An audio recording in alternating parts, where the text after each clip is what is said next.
Welcome back to the SNES library. I am the curator. And today on Fire Emblem, it is the grand finale. You have Fenrir as well, huh? Interesting. Will you open this door? You have a key. And there's gonna be more dudes here. Like moose. I think that's supposed to be one of the Deadlords. They imply here. And it's gonna be, if I want, yeah, the boss is gonna be in here, and the door opens when we stand on all 6 of these like seals. And we're gonna spawn like 3 people in front of every place here. And this is not floor, it's gonna be painful to walk. It's okay, we're gonna have warp staffs, I love them. Okay, first things first. Is anyone even fatigued? You're fatigued, I have to fix that. How is it that no one is fatigued? Holy shit, that's ludicrous.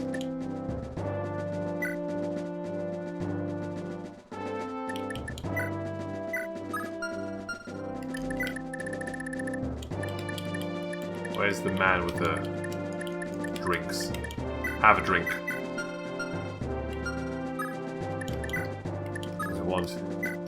Primarily want everyone who's going to use stave as well, which is not you. You have Blizzard though, it's also very good.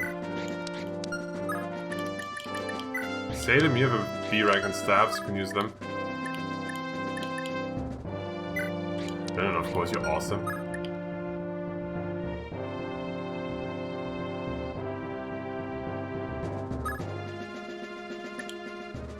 Where's Nana?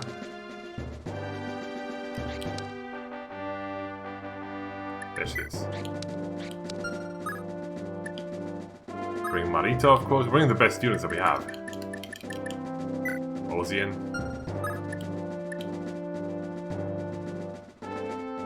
Marty. Of course.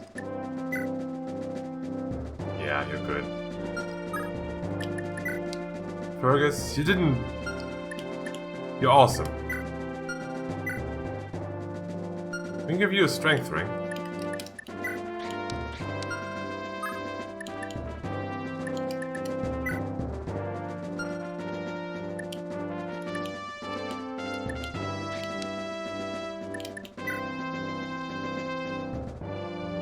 I reckon so.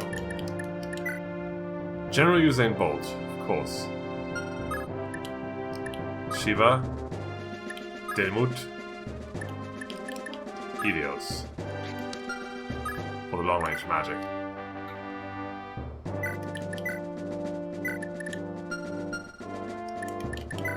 Let's toss the torches away.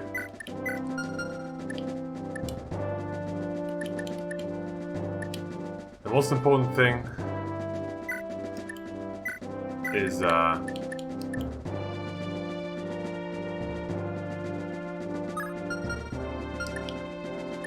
I'm trying to say. I don't know what I'm trying to say. What are words?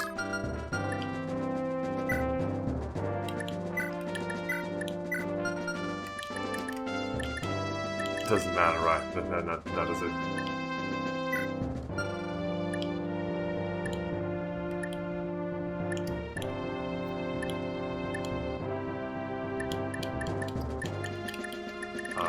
Oh well, it doesn't matter. Anyway, let's give crit protection to everyone who really matters. It's not about stats anymore.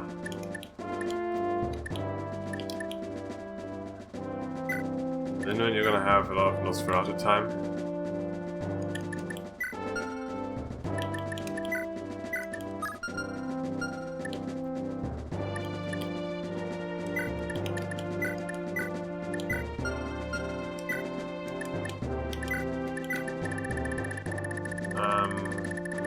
Which one of these is not B rank? Steve is C rank, really?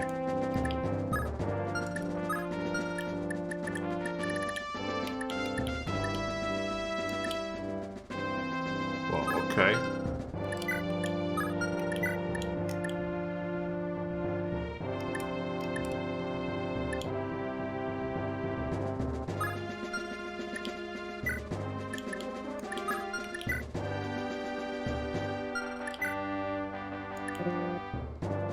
Oh, a full.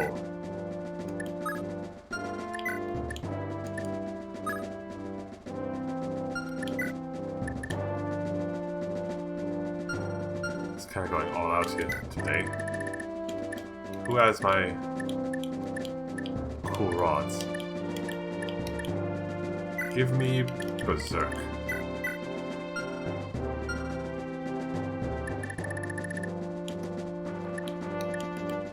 Also, Ava, can you just take some shit?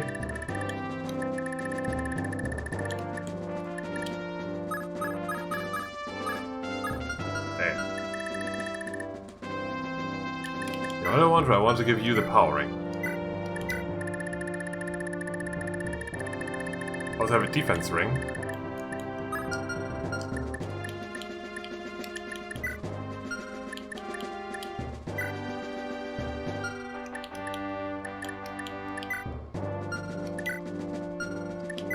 Shiva.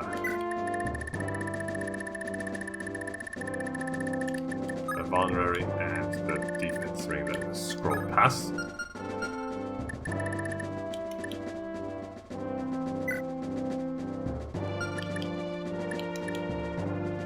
Okay, Sarah. You don't need so much attack. I mean, you're still gonna fight, I think. You are an attack mage for me.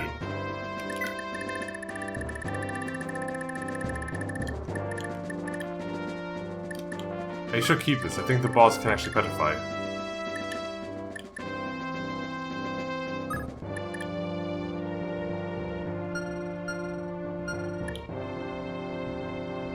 Tina. Where are my warp rods?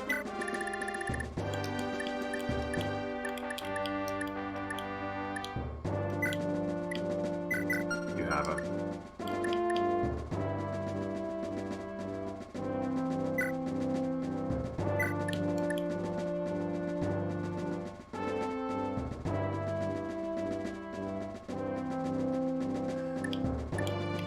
I want everyone to kind of have one of those.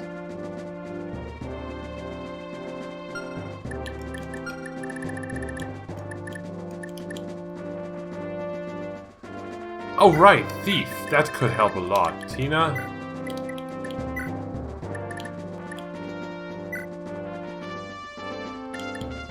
And Unlock could be good here.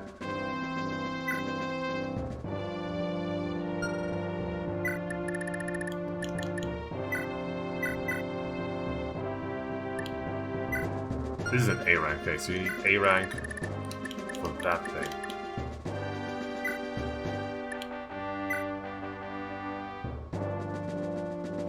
You only need Nosferatu, I'm pretty sure. You don't... Yeah, no, you only need Nosferatu.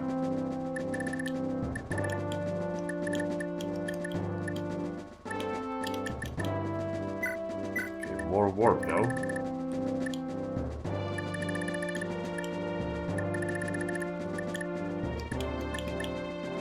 You have warp and rewarp. Rewarp could be useful. That's an A rank, okay. Nana.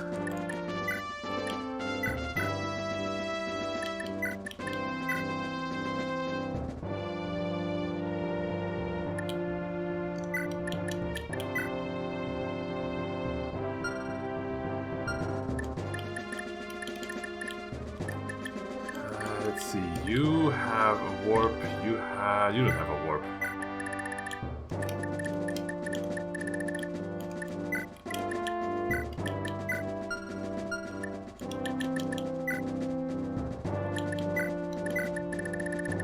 And now I can have some rest, carry those around, asleep, fortify, just in case.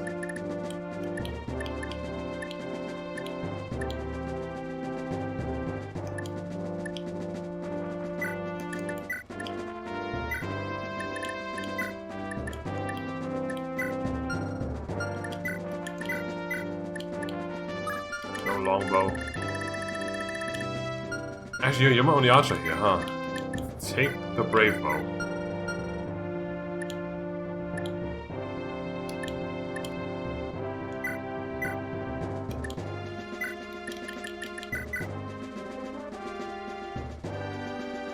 take the wind sword, I guess.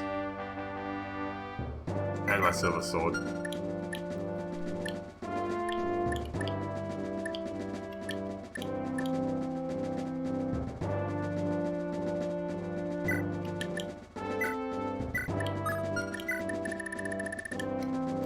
I have too many weapons. I did buy too many weapons. I was hoping that it wasn't going to be true, but it is.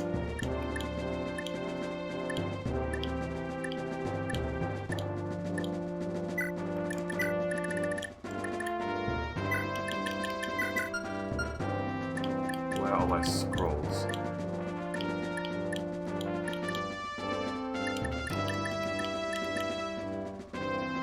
Really? Are all the scrolls handed out? It's weird, isn't it? Does it feel like that?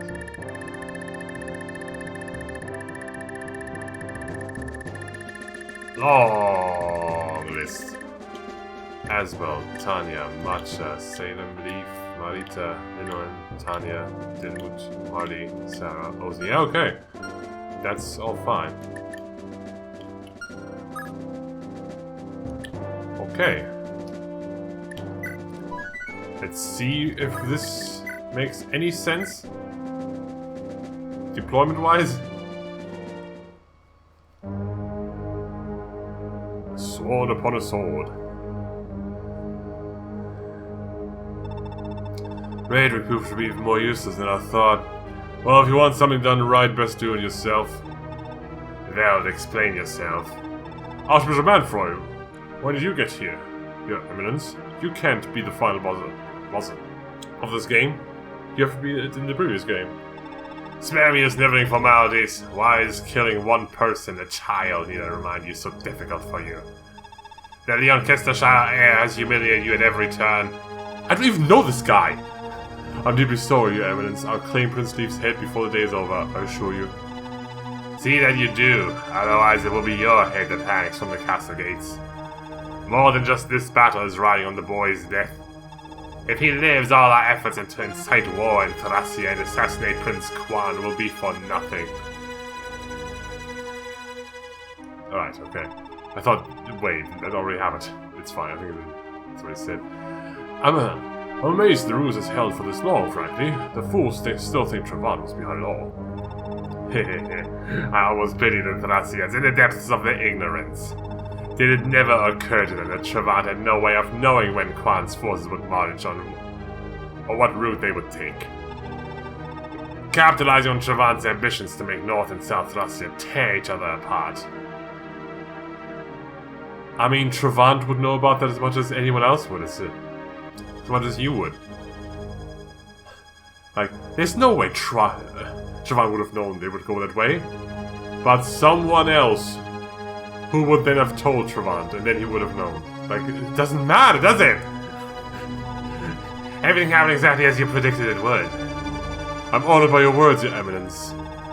But it's simply given way to a new problem. You underestimated the Leoncestershire heir, did you not? It would have been best to nip him in the bud and kill him when Castle Leoncestershire first fell, when he was little more than an infant. It is true that Prince Leaf has brought all the rebellious children of North Thracia together in one organized revolt. But if we strike them down now, when they all act as one and their morale is at its highest, their spirits will be broken. And in my defense, the boy has done us a great service by defeating so many of House Frisia's divisions. Without realizing it, he's eliminated one of the few military powers that could have threatened our rule. Besides, while he may be Leoncestershire's heir, he's a mere child without enough holy blood to so much as lift the Diabolic himself. He's a posturing rebel who's deluded himself into thinking he's a real prince. He cannot hope to triumph against me. You make a good case for yourself, Veld. Very well, I shall grant you a second chance, and as a token of my favor, I bestow upon you 5 of my finest creations, the Deadlords. I'm most grateful, Your Eminence. Combined with the one I just finished crafting, that makes it for a total of 6. Now the barrier will be impenetrable. Wait. That doesn't make any sense, does it? Hang on, I don't think that makes sense. What he just said makes no sense. Let me double check. Because Moose... the Raedric. Yeah, okay, the Japanese names for the But Deadlords are German numbers, and Moose's Japanese name is Eins, which is 1, implying that he's the first one. You know? So they really shouldn't have 5 Deadlords. And then he's, oh yeah, I just finished crafting one. He's number 1 now. No. That doesn't make much sense. Anyway. I won't fail you, Eminence.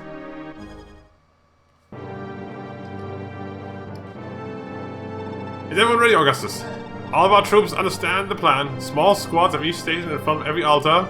At random, they've distributed themselves. Let us hope they're all capable of defeating the horrors that lurk within. If they were deployed poorly, oh well. I know they are. Everyone is aware of what's at stake. The seals inside each of the 6 altars have to be broken to open the way to Veld. It's more complicated than that, my prince. One of our men must stand upon the center of an altar to break its seal. Each of the 6 altars must have one of our soldiers standing on its center, all at once, for the barrier to be dispelled. I fear reinforcements will arrive if it takes too long to acquire this. Yes, I think at turn 5 they start spawning, but they stop spawning when we stand on all the 6 seals. If we can stand on all the, like before 5 turns, that'd be great. You need to prepare yourself to sacrifice some of our troops if it means getting no. No, I don't understand. I will not do this. Fuck you, that's not how Fire Emblem works. If someone dies, you fucking reset. You piece of shit.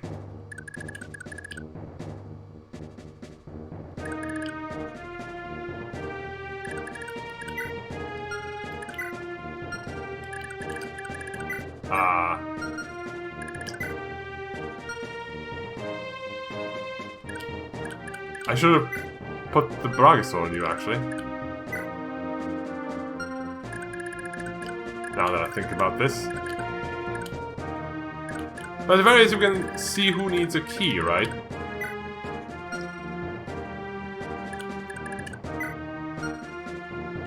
And we can have Tanya stand here. That's fine. Then she needs a key. I need to write this down. I should write this down. Who needs keys? Tanya needs a key. Over here.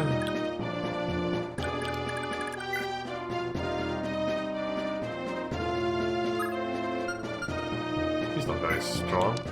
Doesn't even have skills.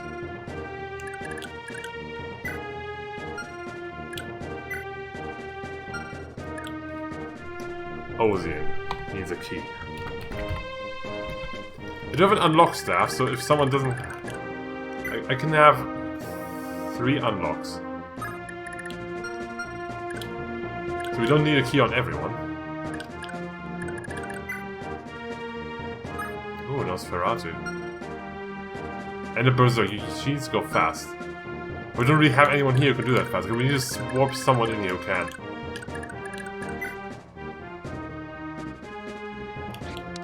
Oh, he's dangerous. Do long-range magic him. Okay, so we can teleport Delmut in here to take out her. That's fine.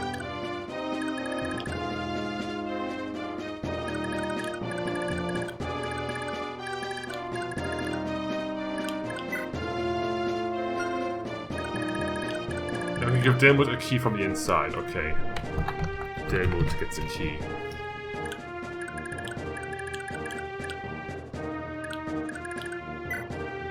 A Berserk Edge. Oh god. Okay, he can't trigger Wrath though, because he always goes first.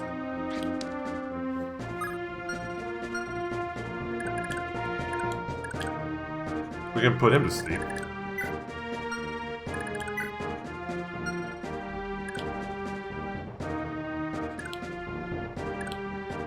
You can open the door, we don't need a key here.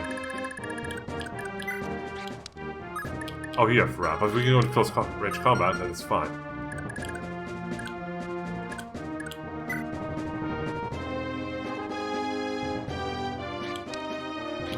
We need to also equip you, what the fuck? I guess I'll finish equipping.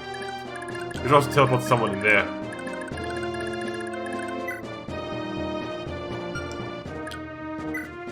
Teleport Matcha in there. Let's give her a Master Sword too, okay. Okay. Then give Dalsim. Okay. Okay. Done. Yeah, a lot of people I haven't actually equipped properly. Like Ilios, where is he? You know, it's like boltings and thorns out the wazoo. Oh, so these guys, of course. They all have hammers, though. No devil. Okay.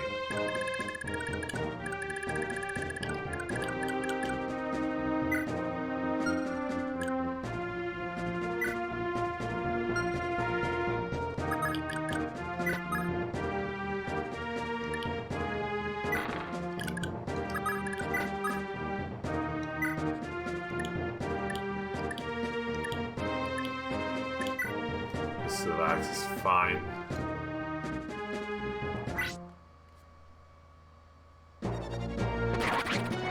Marty! Let's do the obvious things for now. Oh, I forgot to... Yeah, fuck! Okay, again. Once more, with feeling. This time, for real. You have the Vouge equipped, so if the archers attack you for some reason.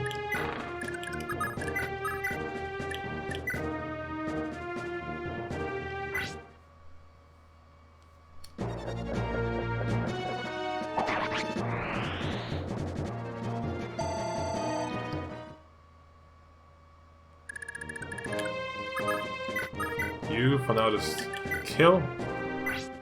With all the might of killing. That was a lot of might. Damn. Level 6, don't really care at this point.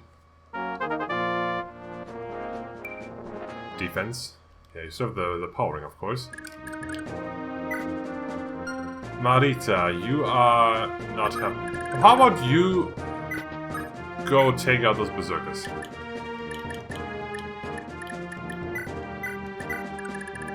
How will you play with those guys?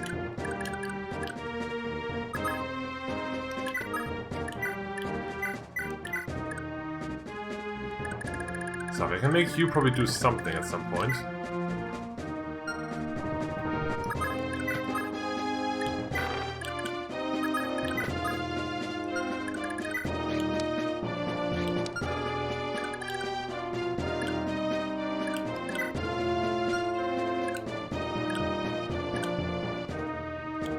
Yeah, I wanted to warp you in.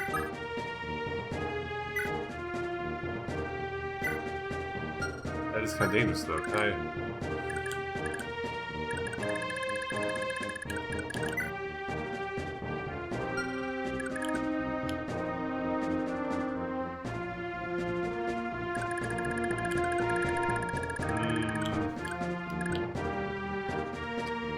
I mean, if I kill you...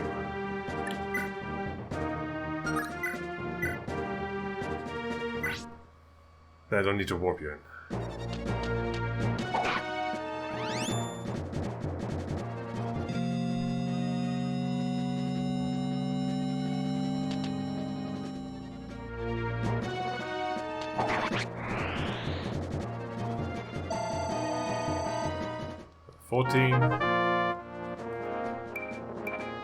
Not that important. And you, I did give you a Master Sword. 32% hit rate? What? That is the best hit percentage. No, it's not. This is 44% crit. Gotta go for it. Oh wow, okay. Maybe you do go for more of that chaos that I promised last time. I'm going to just steal that bow. With a thief rod.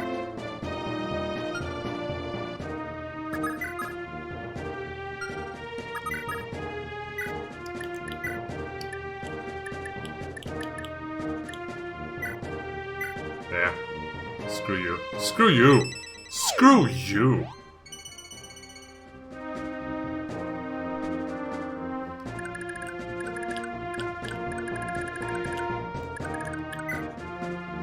You can wait.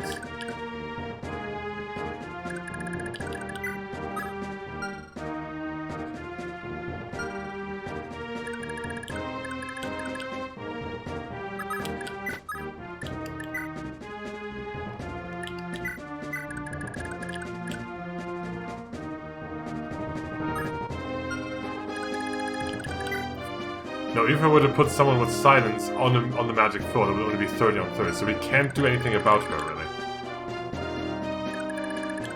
I don't have a thief. If we had brought her in, I need to steal her weapon, actually. Let's see what happens.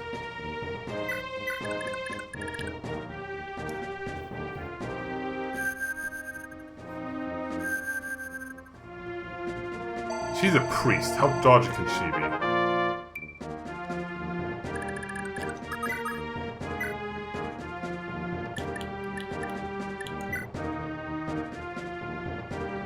Yeah, this is much better. Oh, she's gonna heal a ton, though.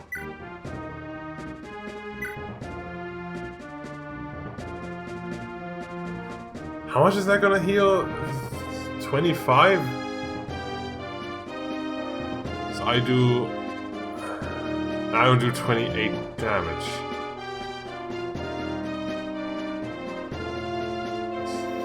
That would be enough, though. That would be barely enough.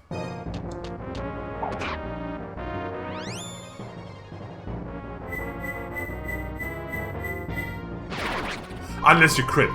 Wait, doesn't she have Wrath? She has Wrath, doesn't she?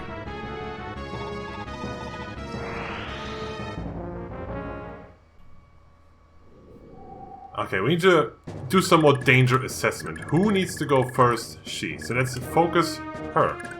Let's focus everything on her. Oh, she has Miracle too. She has a good chance. She has a 39% chance that she doesn't die. Oh, God.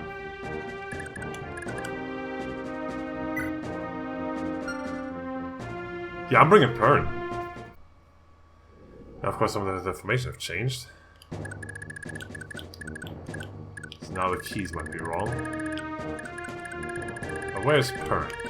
Oh, you're right here.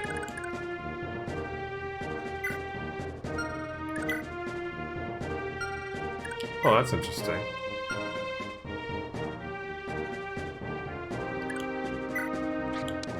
But you can't use warp. That's interesting that you're here. That's cool.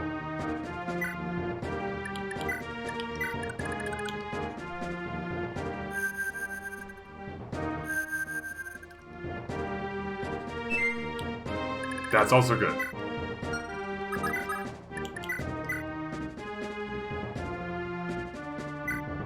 Can you move twice?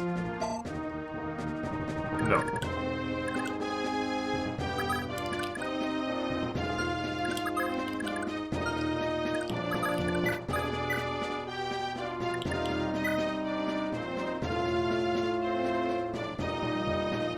That is not enough damage. Are you fucking kidding me?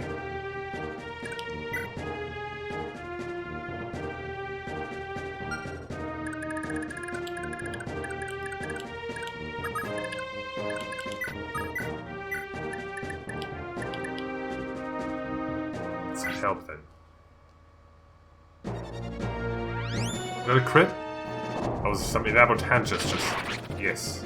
Nice.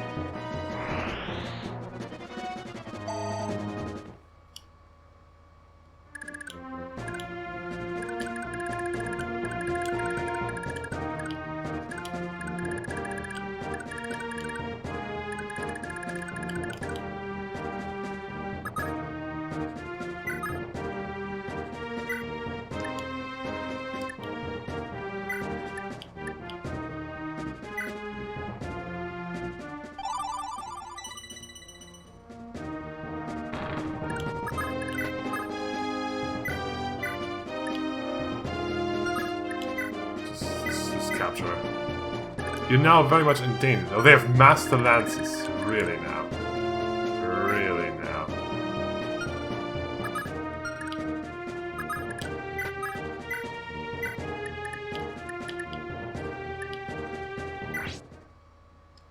Let's put them to sleep then.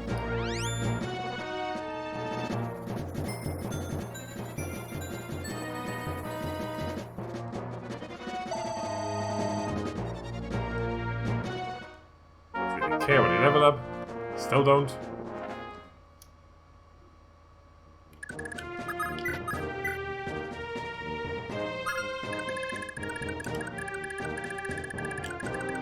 anyone else with sleep? You have a sleep.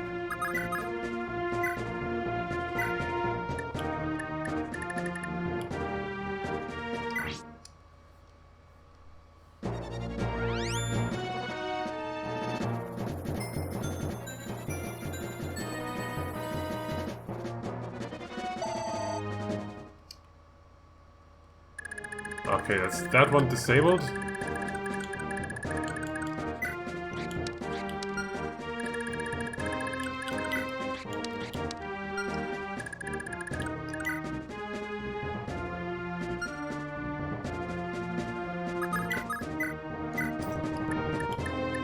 I can't reach. 1, 2, 3, 4, 5, 6, 7, 8, 9, 10. Oh, come on. I can put her to sleep with 17. It's possible.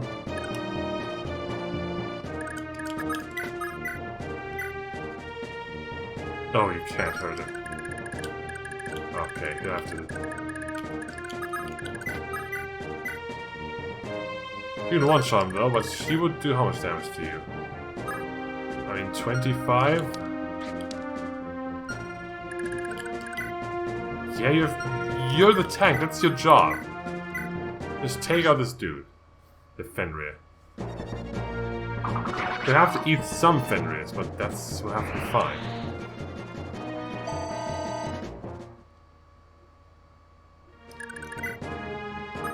Oh, Venom Dance, that's all, huh? That's not crazy.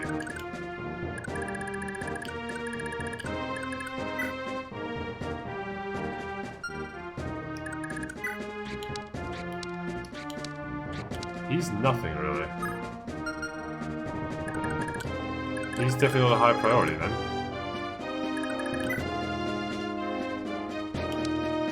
There's a good chance to move twice. His attack speed is very low, though, so I can probably just Marty him. So I give you a Master Axe. That's a shame.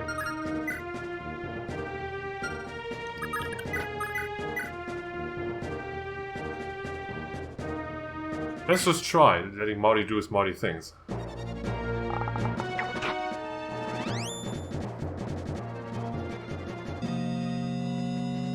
We made Marty strong for a reason.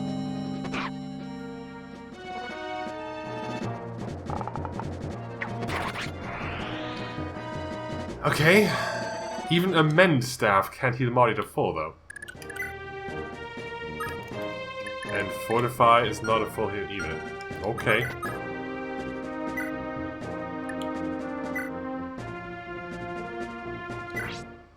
It's unfortunate.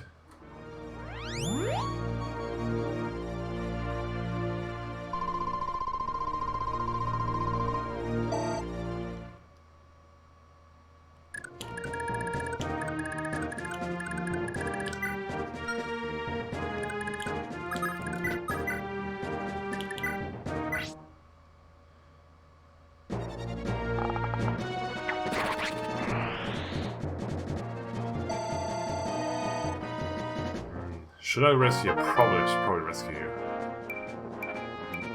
I got a strength, but not a strength will do anything. Okay, 15 defense. That's good though.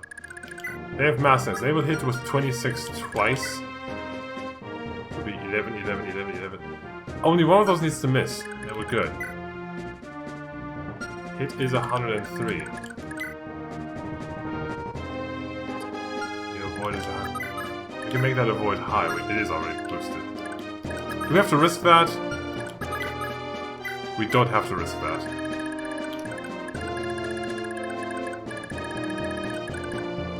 Marita. You can't really go all the way to the Berserkers.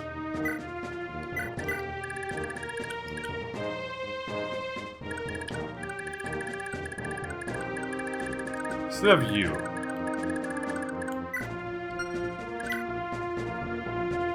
He has a flame sword. This could. Oh, he has 5 stars. Hey, he's dangerous too.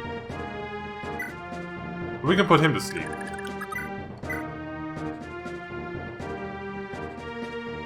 I could berserk. Would that be dangerous for me? I mean, can you still put people to sleep when they're berserked?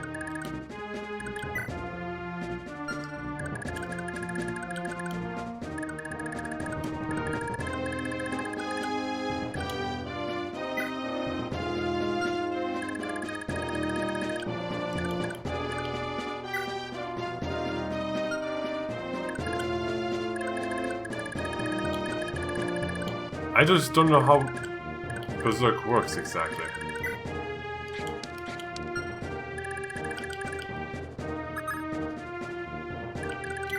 I'd rather kill him.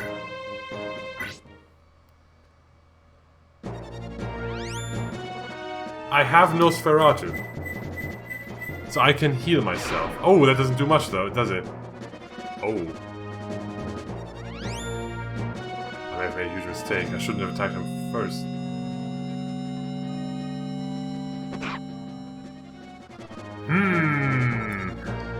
That's a crit.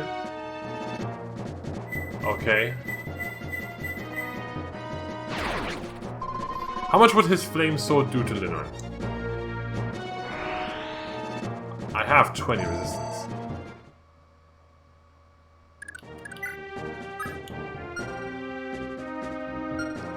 Maybe. I mean, how's that work? This is 20, so this is 9. Is it 9 though? It probably is 9. Oh, but then you get plus 5. So it's also 34. I can take that though, and then I heal. Oh, then you have 34 resistance. I already do 30. Oh.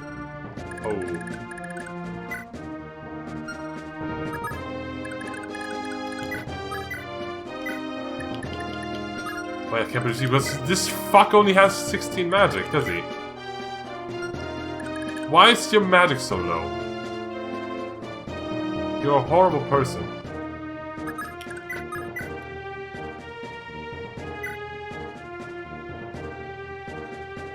God, this defense is too high. I'd need like a ranged weapon, which I don't have.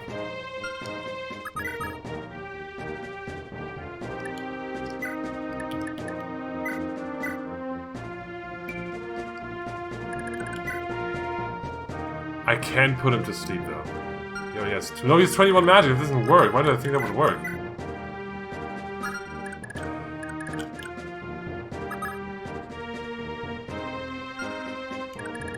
I can't do anything there.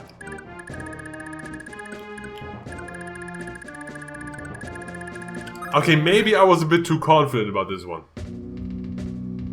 Oh, it's new music. Like, I just assumed that the game wouldn't fudge the numbers this hard, you know? It would be some, you know, sense-making.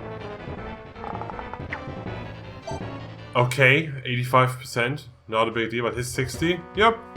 I heard you. Twice. And now they go away from the door. Wait, that's a one-shot! I mean, I really only brought allowed to carry more rods, right? I can bring someone else. I can bring Dilmut back. I brought Robert instead. Because archers are pretty good to take out those guys here. And he's right here. Oh, but you don't need to be by Marty. That doesn't make any sense. But I gave you the Brave Bow back. Because Tanya has Wrath, she doesn't need it. As badly.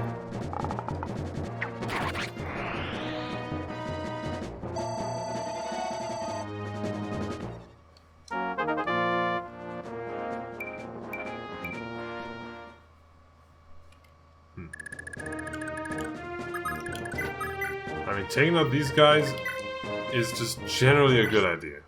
They just cause trouble.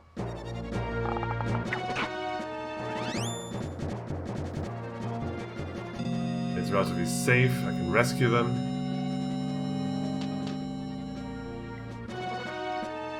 If they take the hit. And we don't need to go into all the rooms right now. It doesn't matter that much, does it?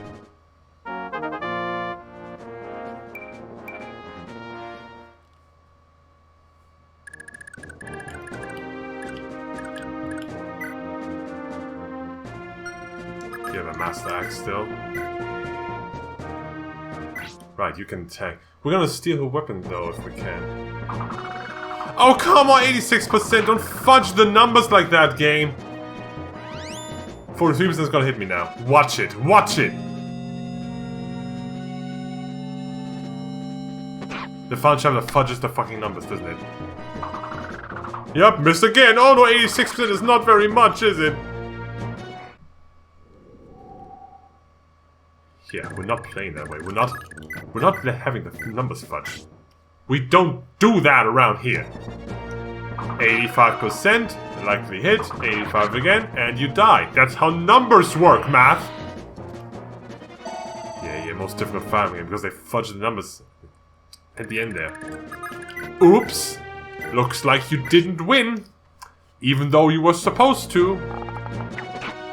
Gotta pretend to be difficult somehow.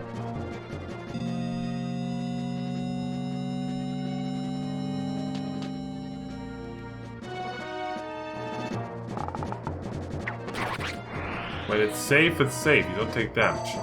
Always. When the enemy is only 39% accurate, that's 0%. And everyone knows it.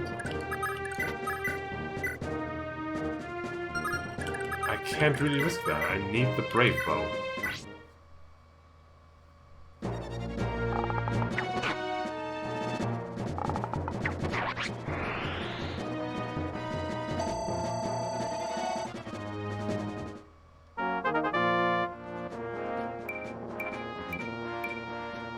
The problem is this guy, Robert, can't tank the Master Axe.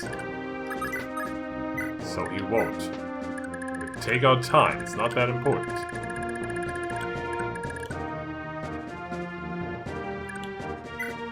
Ozian is here now, that's interesting.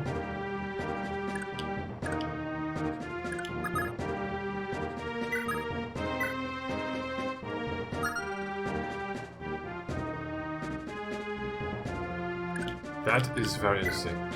If you could move twice here. It doesn't matter.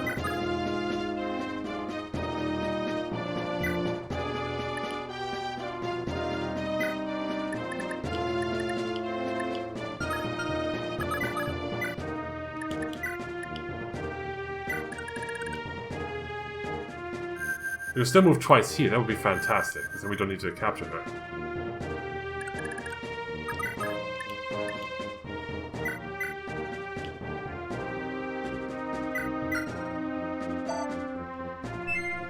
Nice.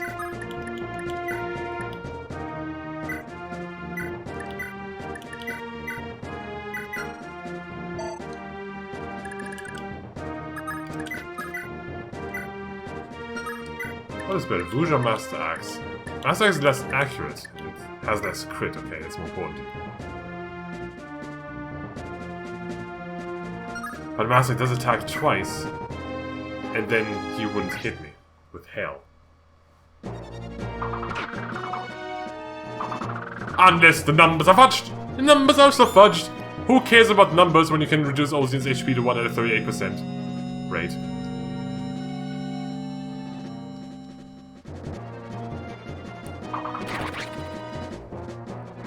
Good thing I used a fucking Master Axe, isn't it? Rouge would have had 99, yes, so what? It wouldn't matter, would it? Would not have made a difference.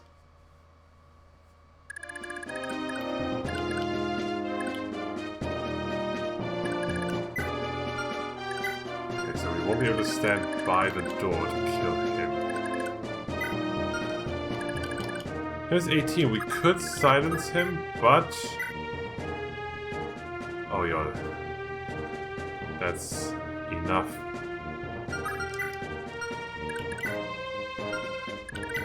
And then we can rescue you. Wonderful.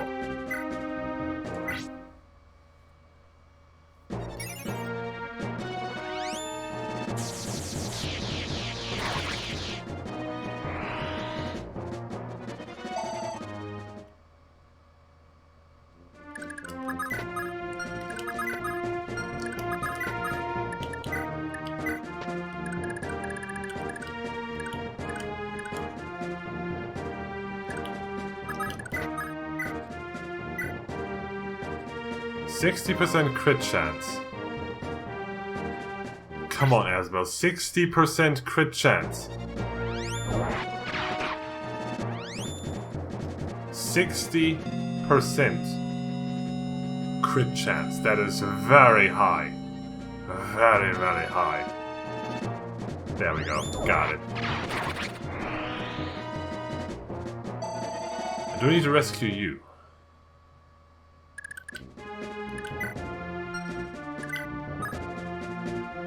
It's only 14 damage.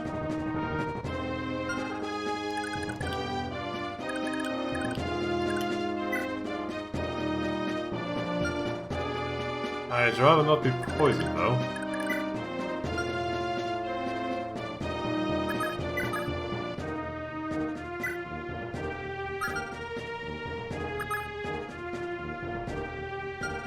It's good for him though, because we can... Yeah, it's fine. This is fine. I don't have restore staff with me, but that's fine.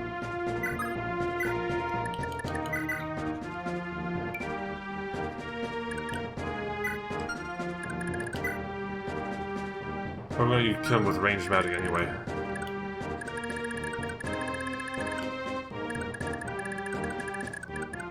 Okay, then we just have chaos left to do. What do you want to do? So we put the sleep on the berserk.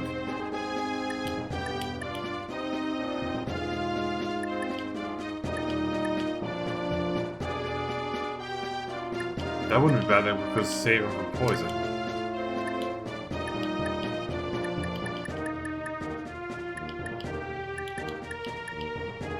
Then you have Venom Dancer and attack. Yeah.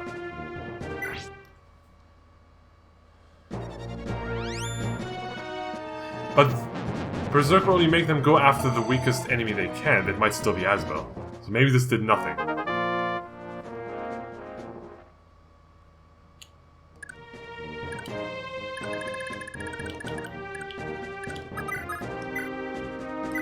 Anyone want to sleep?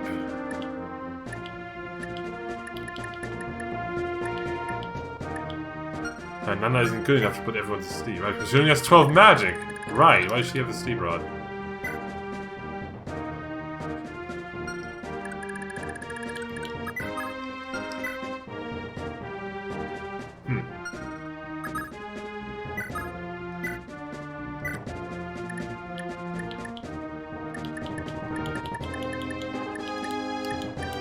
You have the most HP, you sleep. I have nothing else to do here, really.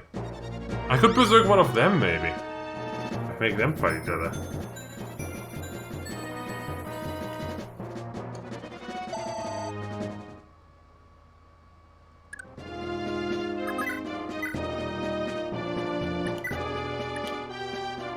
You can put the hero to sleep. That would be... Really? There's 19.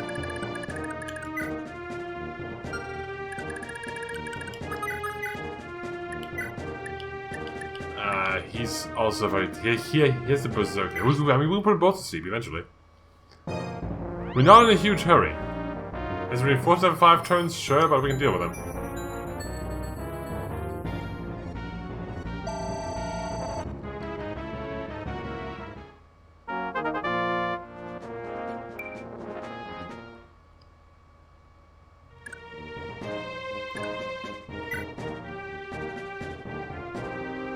Why don't you have a sleep rod?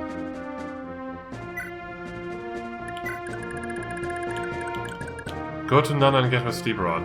Jesus Christ. Not sure why she has that.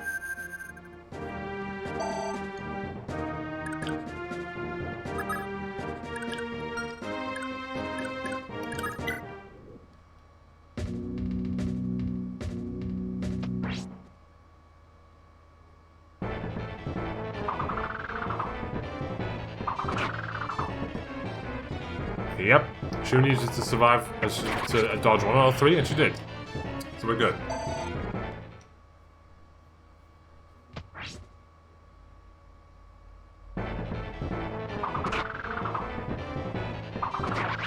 What?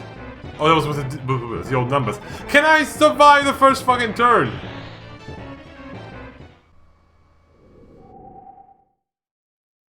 This gave me a chance to fix Nana. She no longer has a sleep rod. What I do still need is for Pern to move twice.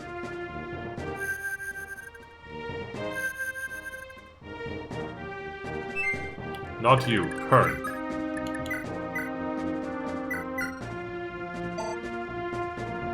I'm gonna reset that until he does. There we go, 5 attempts is what it took here.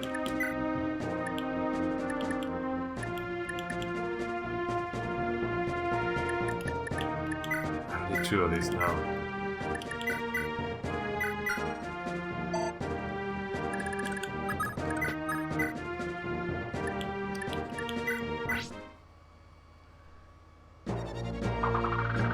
$87%!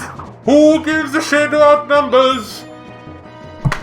This chapter is so fudgy. I fucking swear. Can you stop? Can you give me the numbers that you're telling me are real?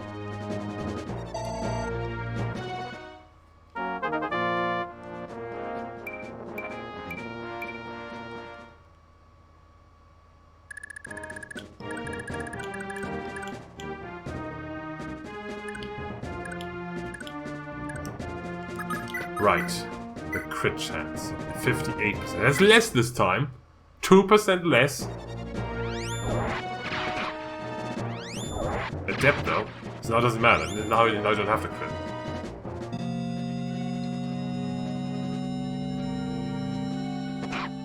Cool.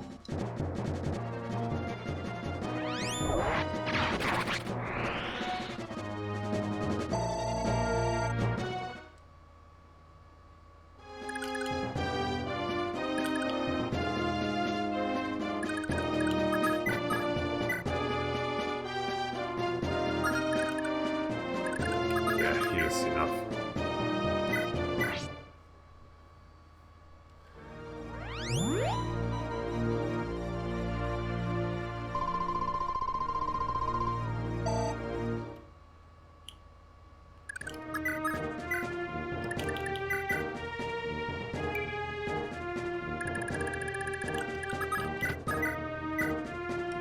%. Please don't fudge the numbers again. I know you like to do that. Thank you.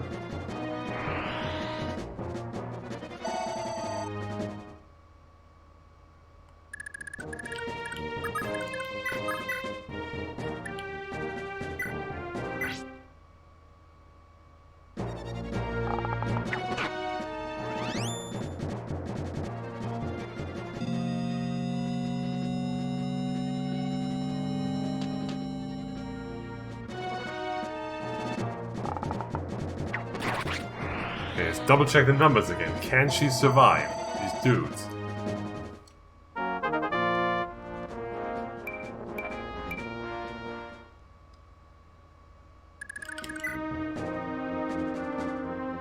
$31, $29. I think it's less.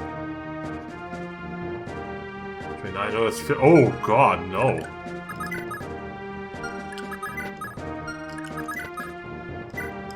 It's not.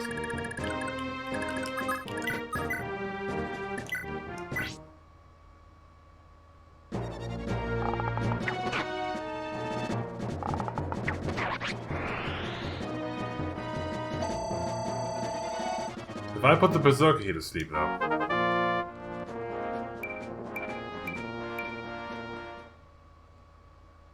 Can I survive these two? Those are Master Bows. 27 times 2 and 24 times 2. Hell no, I can't.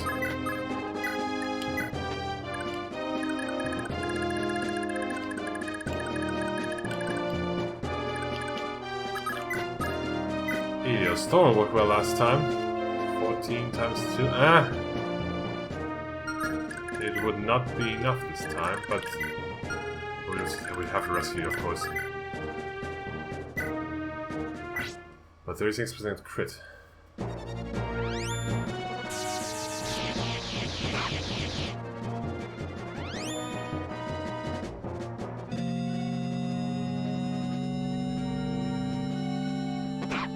Damn it. That doesn't help you much.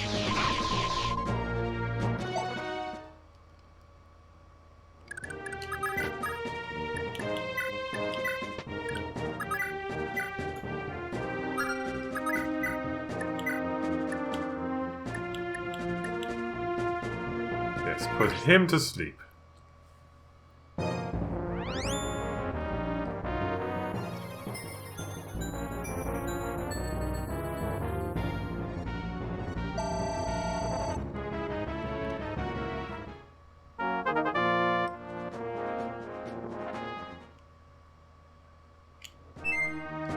Okay. We can steal her weapons, so we don't necessarily put her to sleep. He needs to sleep, though.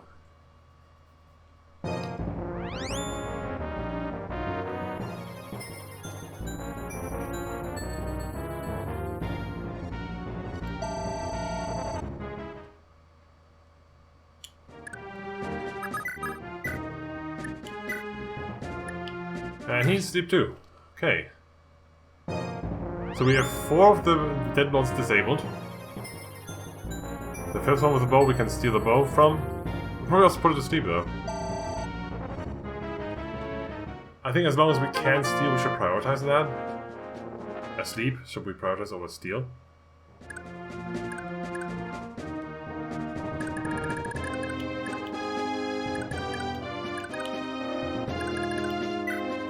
Oh, hey, remember her?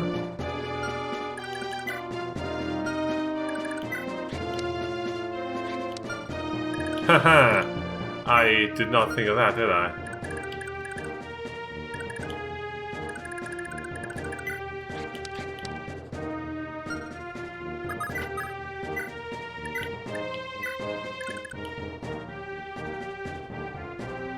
I can save him though. This is not how you're supposed to save someone, but okay, let's go for it.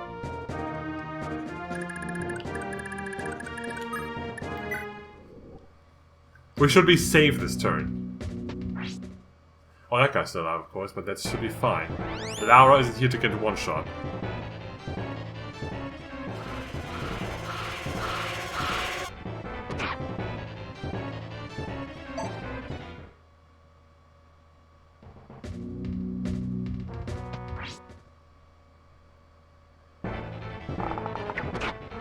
Good, get hit instantly, get poisoned. Fantastic.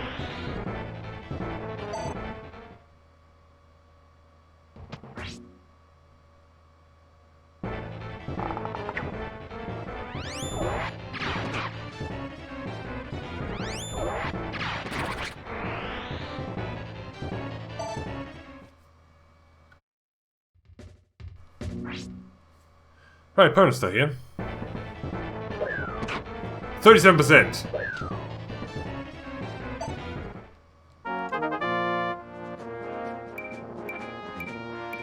Defense, good, good, good.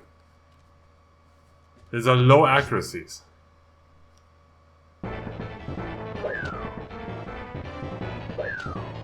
Good.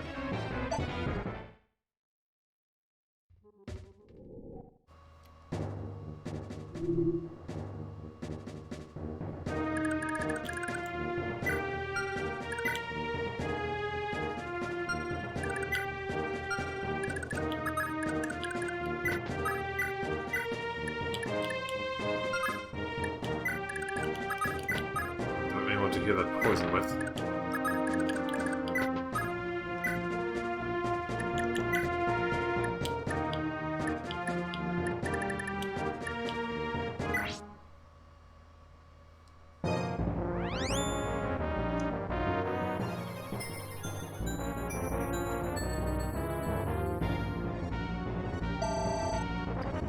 Okay, that's 5 of them disabled.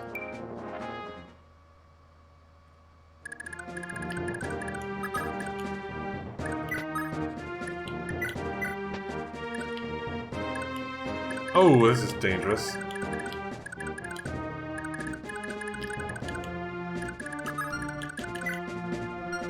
Good, you have a key. But this is Tina. Okay. Nana. Yes. No, that was Rewo. Who has rescue?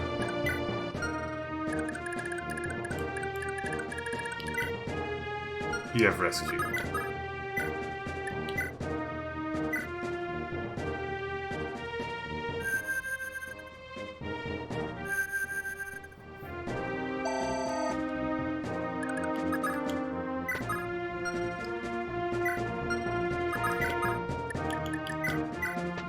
Come on, you can take out the archers here.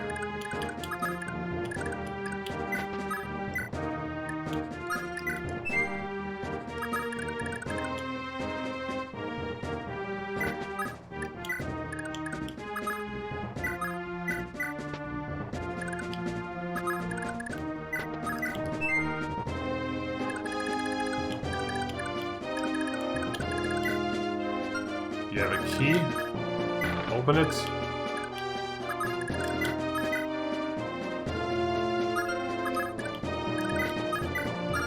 Is the magic higher than the defense? No.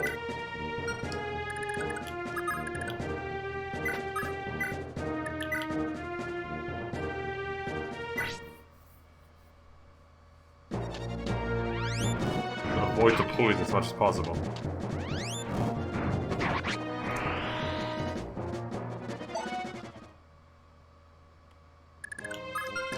And you can do the same.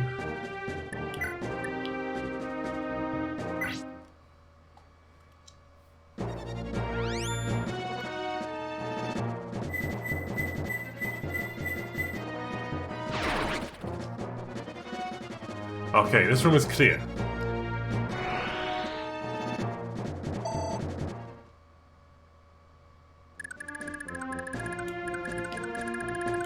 So we have 2 clear rooms.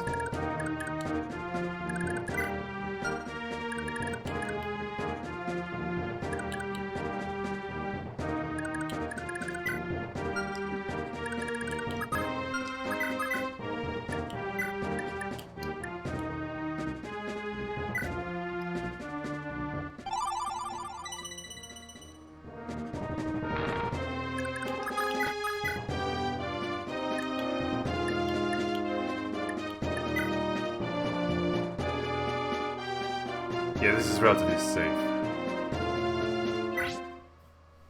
They don't do much damage to me. I have 20 defense.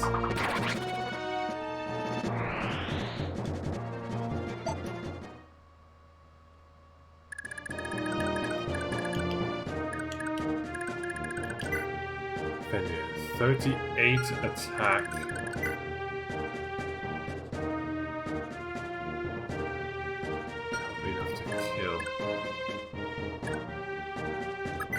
Do you have Fortify? No, you don't have Heal. There's a chance you will move twice.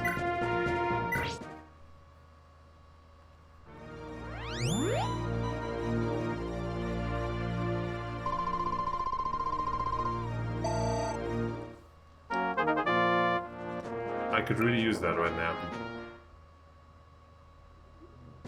Fuck.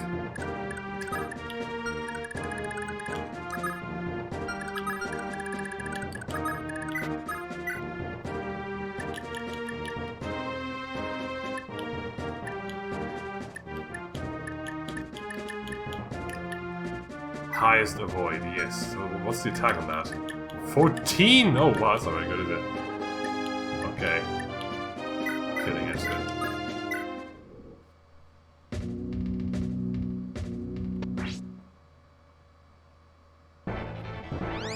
What do you mean 86%?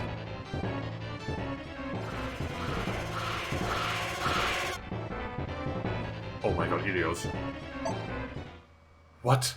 The numbers are being fudged in my favor now.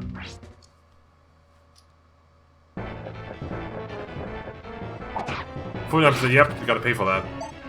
You didn't even die. Wow. Marty? You can tank that, you're strong.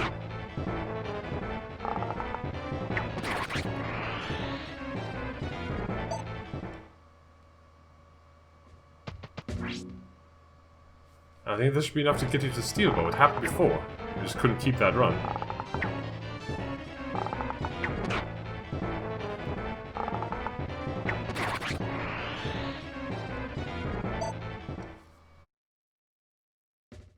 Yes, there it is. You're still here? Taking the Ozman.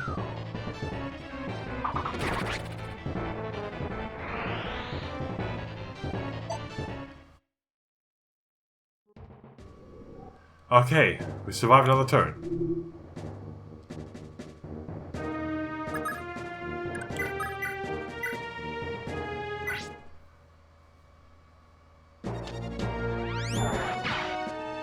Would you? Thank you.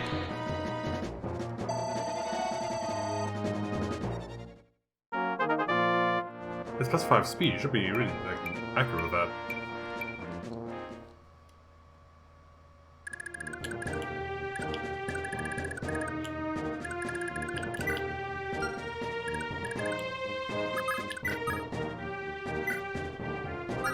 Do you have a key at some point? You can unlock the door.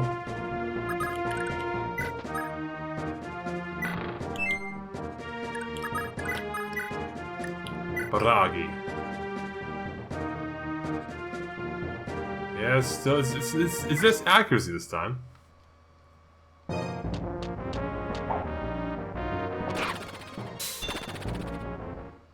What the fuck just happened? He has wrath? The fuck?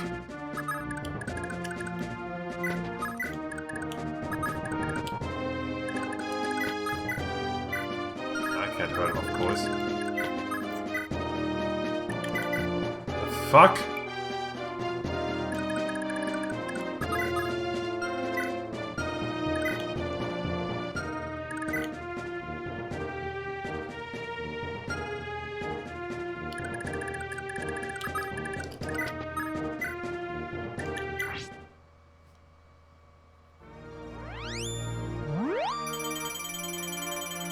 He will attack me though, then he can wrath.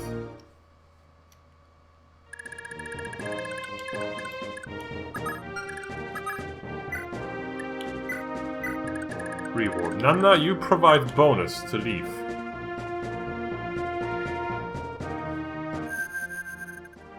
I think this guy would be this horrible.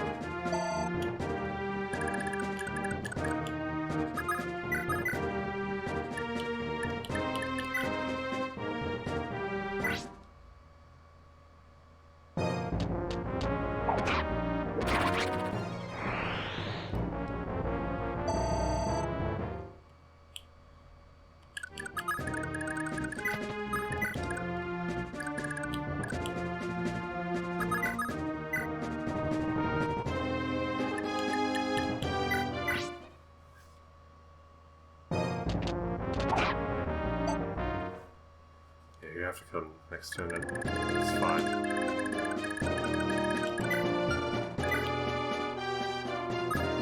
I get this thing out, so you can't steal his sword. Or probably steal anything. Great.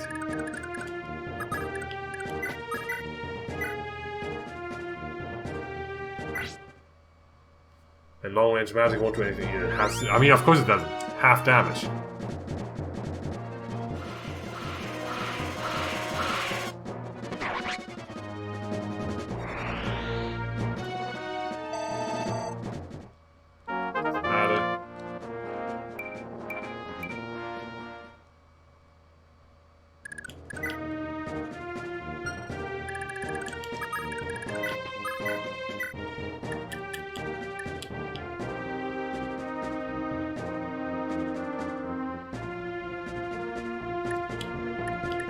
Too much resistance with that.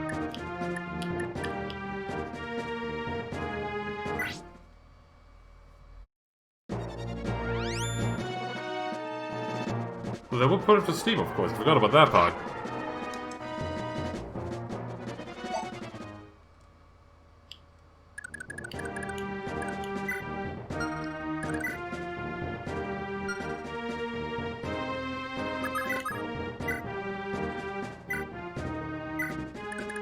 Sure.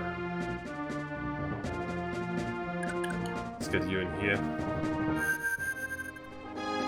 Because you get plus 20 magic from here.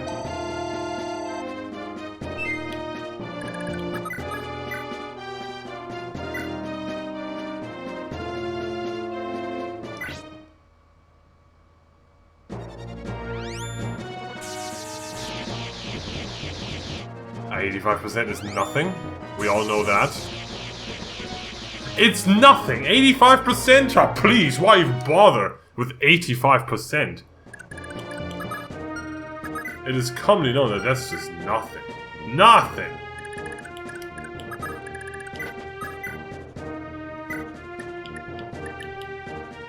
Hammer each other.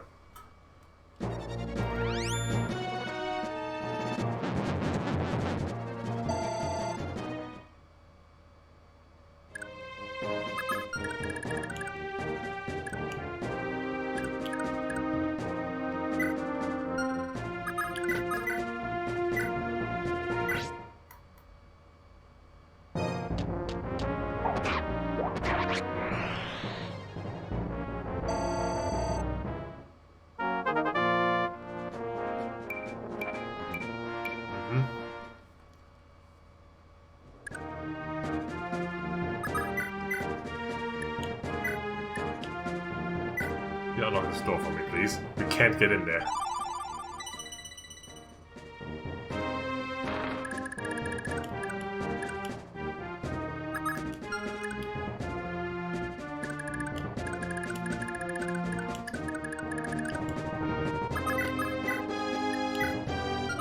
Nah, it's enough.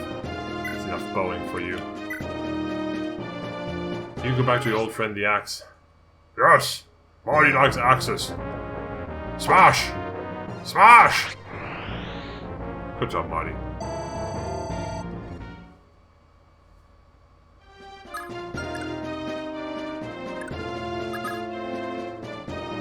Yeah, well, I want you to stay on the seal. Can you deliver... Oh, you have extra rods, though. Okay. I'm a delivery man, so never mind.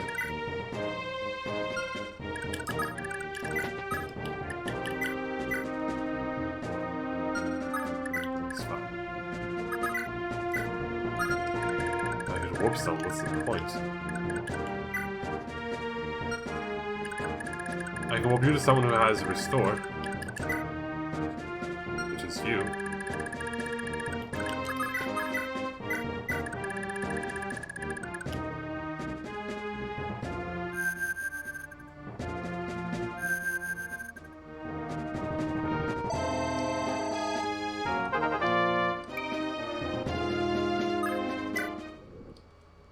Next turn. Oh, the Unberserk guy attacks the Berserk guy like he was an enemy.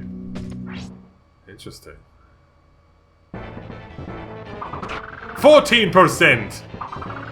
Yes! Everything is perfect.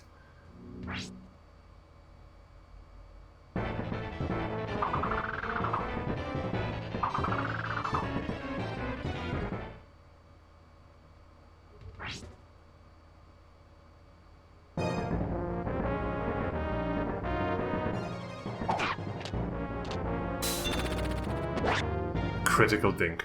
Amazing. Amazing.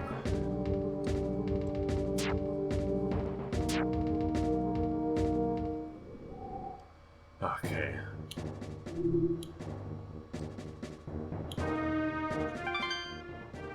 I could almost done though, aren't we?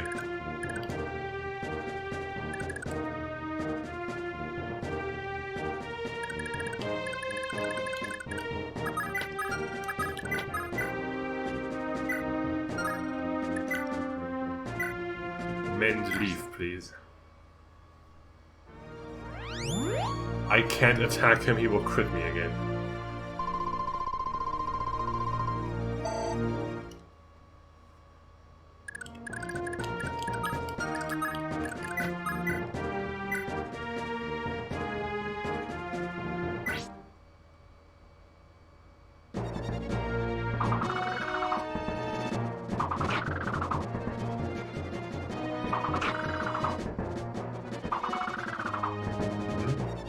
Try that again, Darcy. Thank you.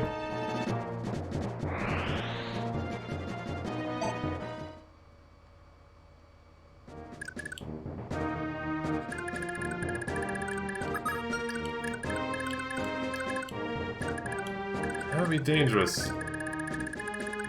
But you are here. You can put him to sleep at least.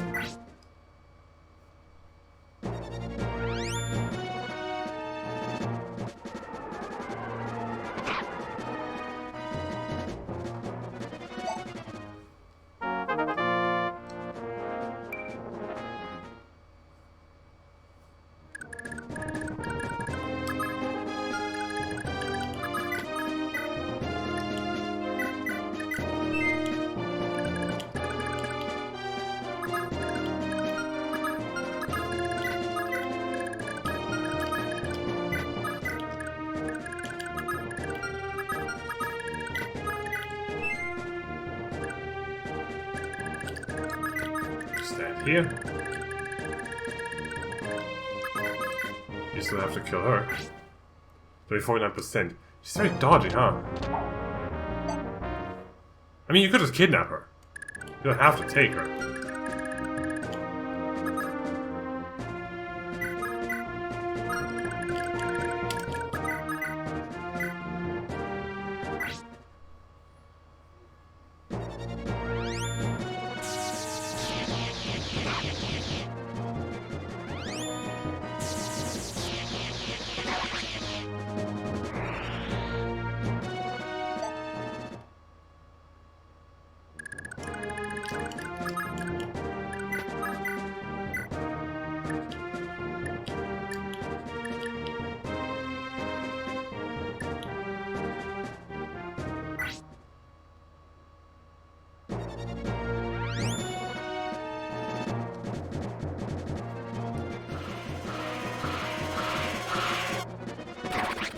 Nice crit. What's the chance of that?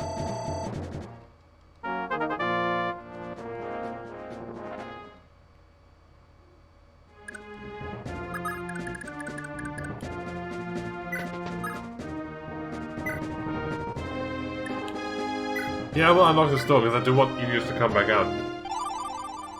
He's not the guy just stay on the seal. He has bolting. I might need that. It's useful.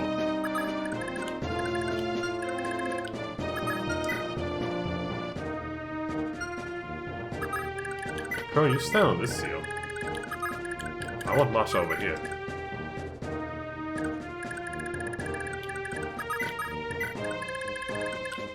What can we do here? Small sleeps.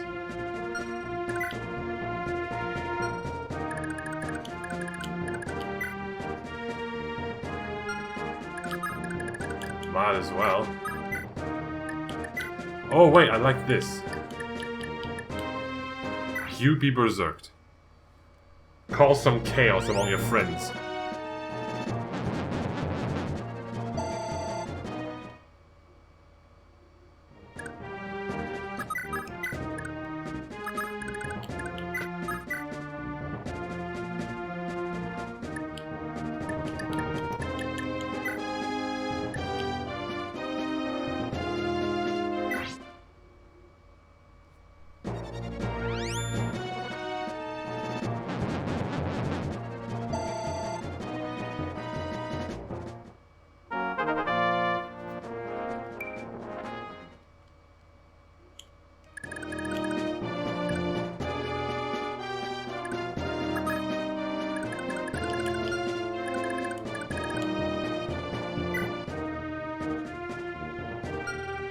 I think you can stand on the ceilings. Done.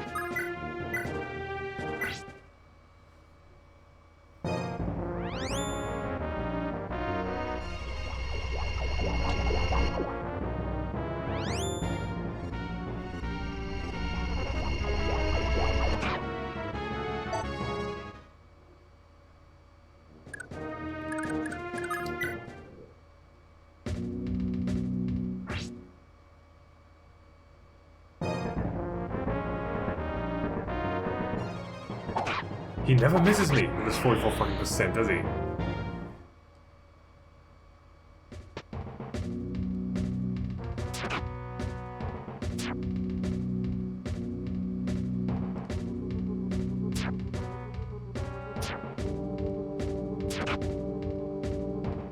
My berserk guy's really ass, isn't he?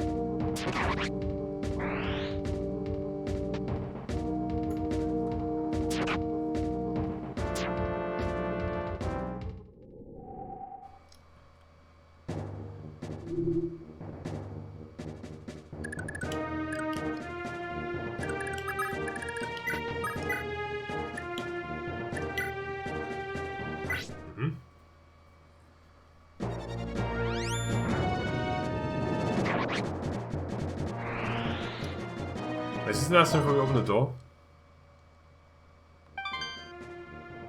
Oh, he's gonna need to kill those dudes. It is turn 5. Are the reinforcements spawning this turn? Or the next? That is important to know. Because I would rather not have them. Yeah, on turn 5. Okay, I'm gonna make my chapter save here.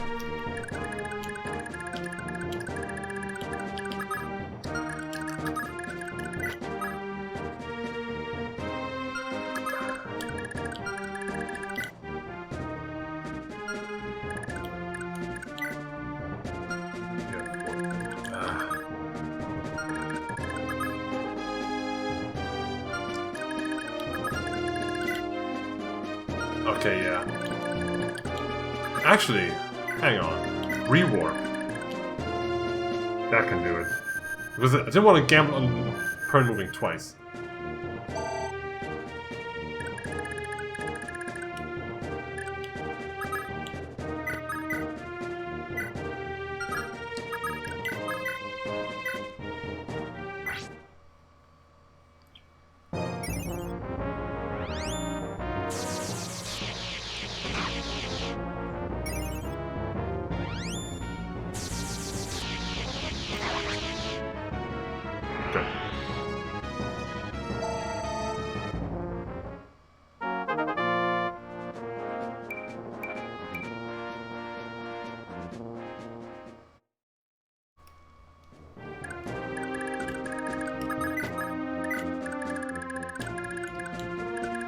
Oh.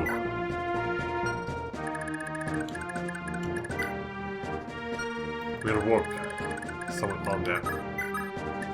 Capture her.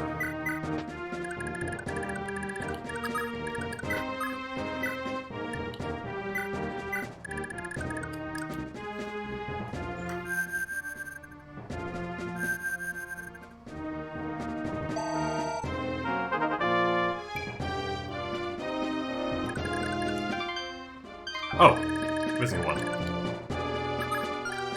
Oh, what if Pern can move twice? No, it's a shame.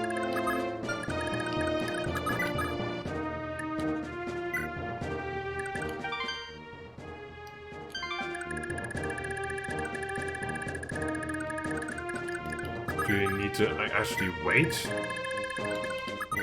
on this seal, or what is going on here? Why isn't it opening?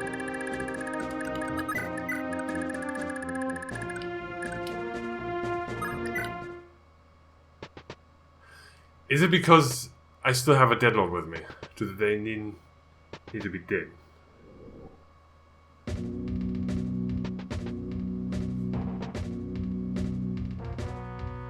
That would suck.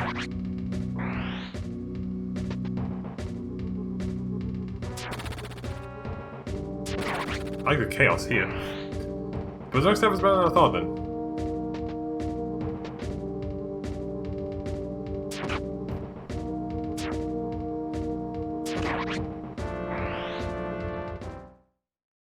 Oh, there we go. What? It can't be. Have those children broken through the seal? Leave, you heathen. You're an impudent brat standing in the way of the divine. I'll send you to oblivion to meet your parents, but not before you spend a century or two decorating my altar as a petrified statue. Also, the reforms come first and then the door opens. It sucks a bit.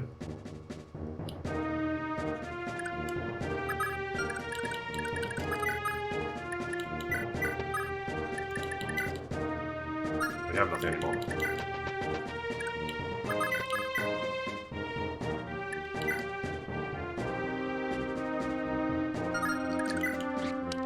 Ah, he does have Wrath. Okay, so do the same thing as last time. Get the highest avoid. It's all the same. Then I get the guaranteed crit that you get.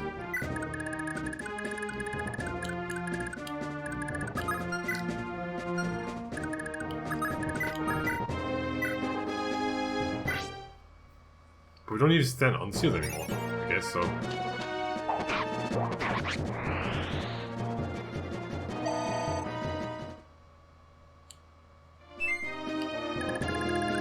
What do you even like? Petrify?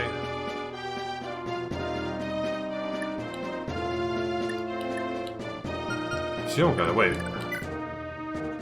Your magic is 20. If I move you here, wait, can I steal that?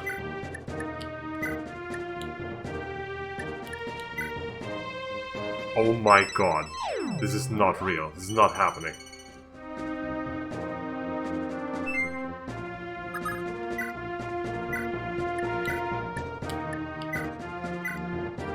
Boss disabled. Oh my god, this is not fucking real.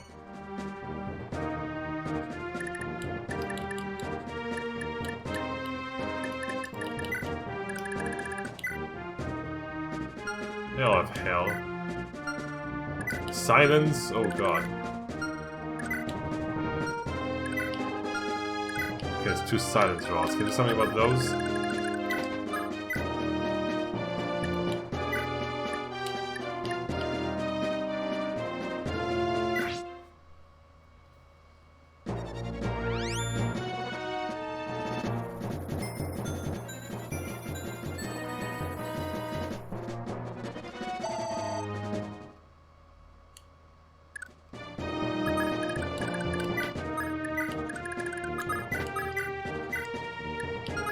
Can't reach.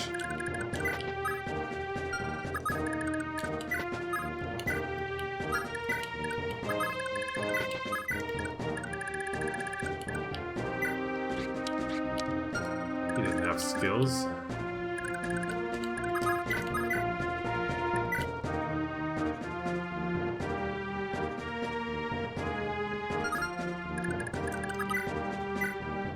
I'm out of here, suckers.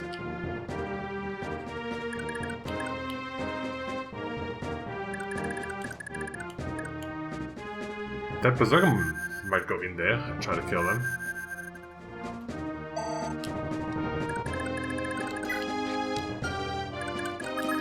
If you want to come after me, do it. I don't care about you.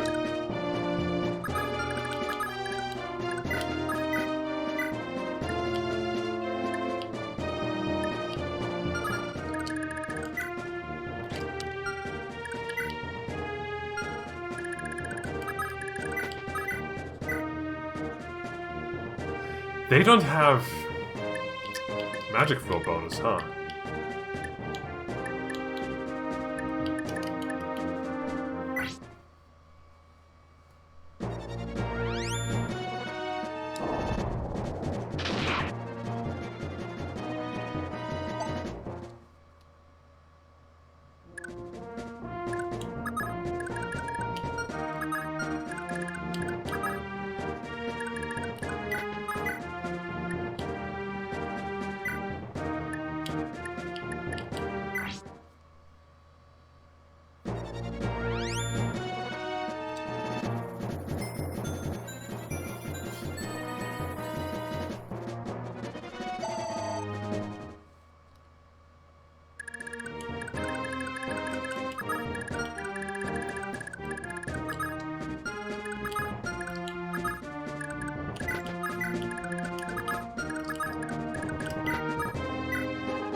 Let's go with the killer axe.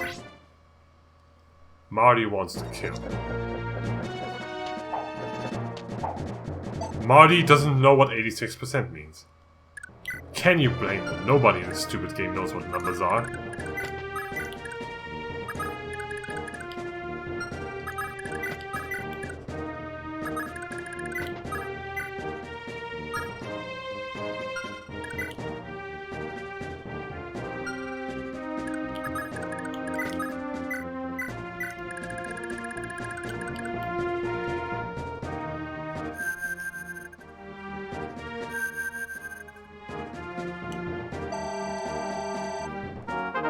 Cool. Still doesn't really matter.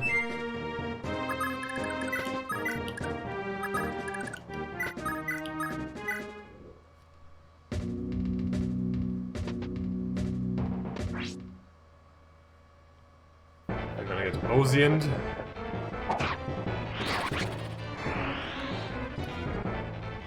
He's killed many berserkers like that.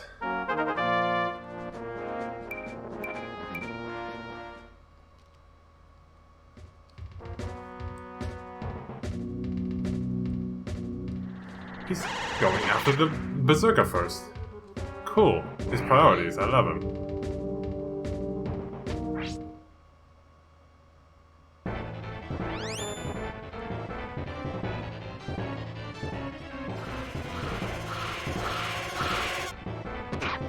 Yeah, 50%.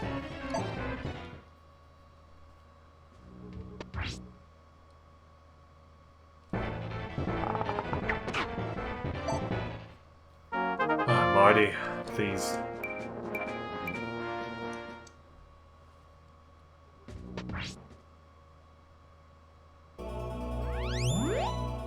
Oh no, the ensorceling. Isn't that the sleeping guy? Doesn't matter then. He could have used his restore staff. Oh! Really? You can do that. You can do that.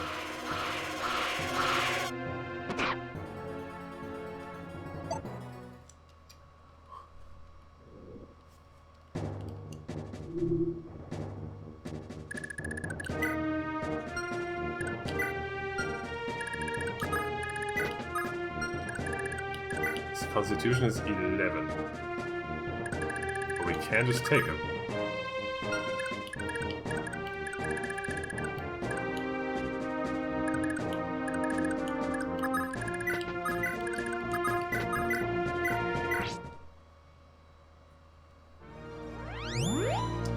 Enemies can trade items. That's interesting.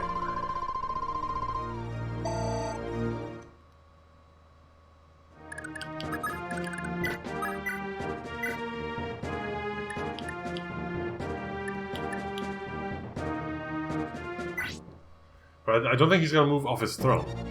So I steal that now and no one moves next to him. Should be good.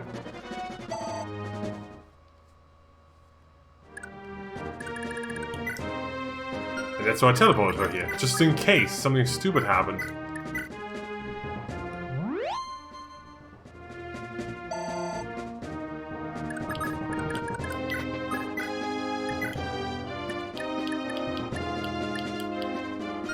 What? Oh, I'm no longer standing on the magic floor! That makes a difference!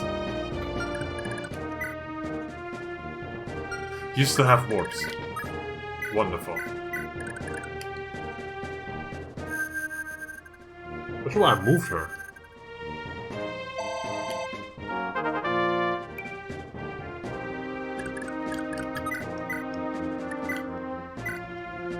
You don't get to have a weapon, boss. Shut up.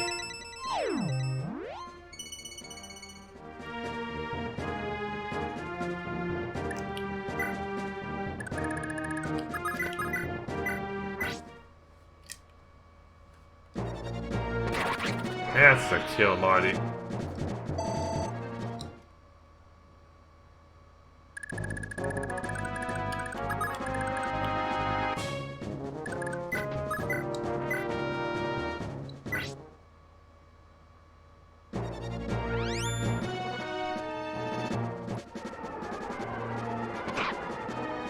Sleep.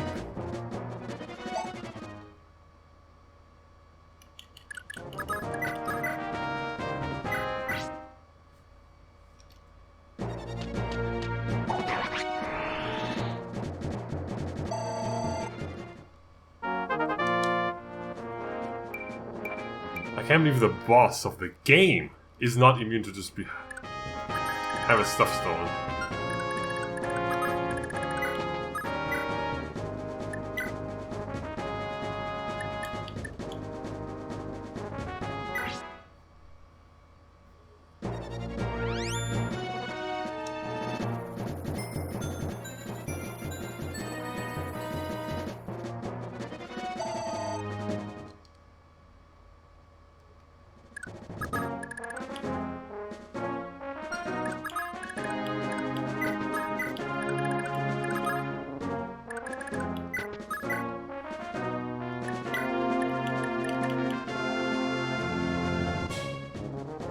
Huh? It's okay. I just want to capture the boss. I want to see if you can do that. You should be able to.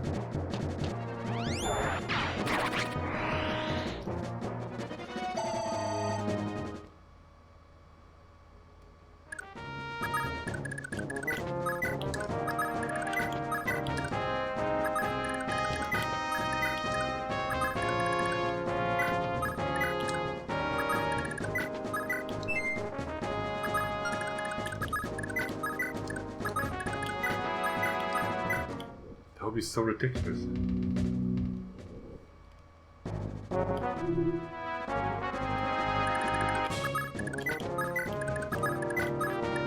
Capture the boss. Got him. Now, Mr. Veld, if you promise not to do this again, you can go, okay? Bugger off. Forgive me, Officer Manfroy. I promise I won't do it again. Thank you for letting me go, the final boss of the game. This is ridiculous. What a ridiculous ending. Why can't you do that?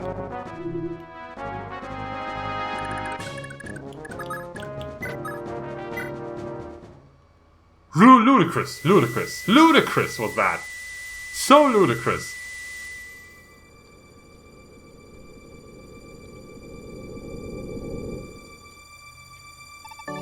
We won. Is it really over? It is. Breathe easy, my prince. Your long fight has come as it has come to an end. With your victory today, the Loptrian's influence in North Thracia has been eradicated. At long last, the Thracian people have been liberated from the tyranny of Loptis and his mortal servants. This is all because of your perseverance and strength, my prince. You never gave up. No, Augustus, the people have to thank you as well. Without your guidance, I never would have made it this far. I started this journey knowing nothing, and you taught me how to be a ruler. I thank you, Augustus. As a monarch and as your student, I was truly fortunate to have met you. I'm not sure what to say.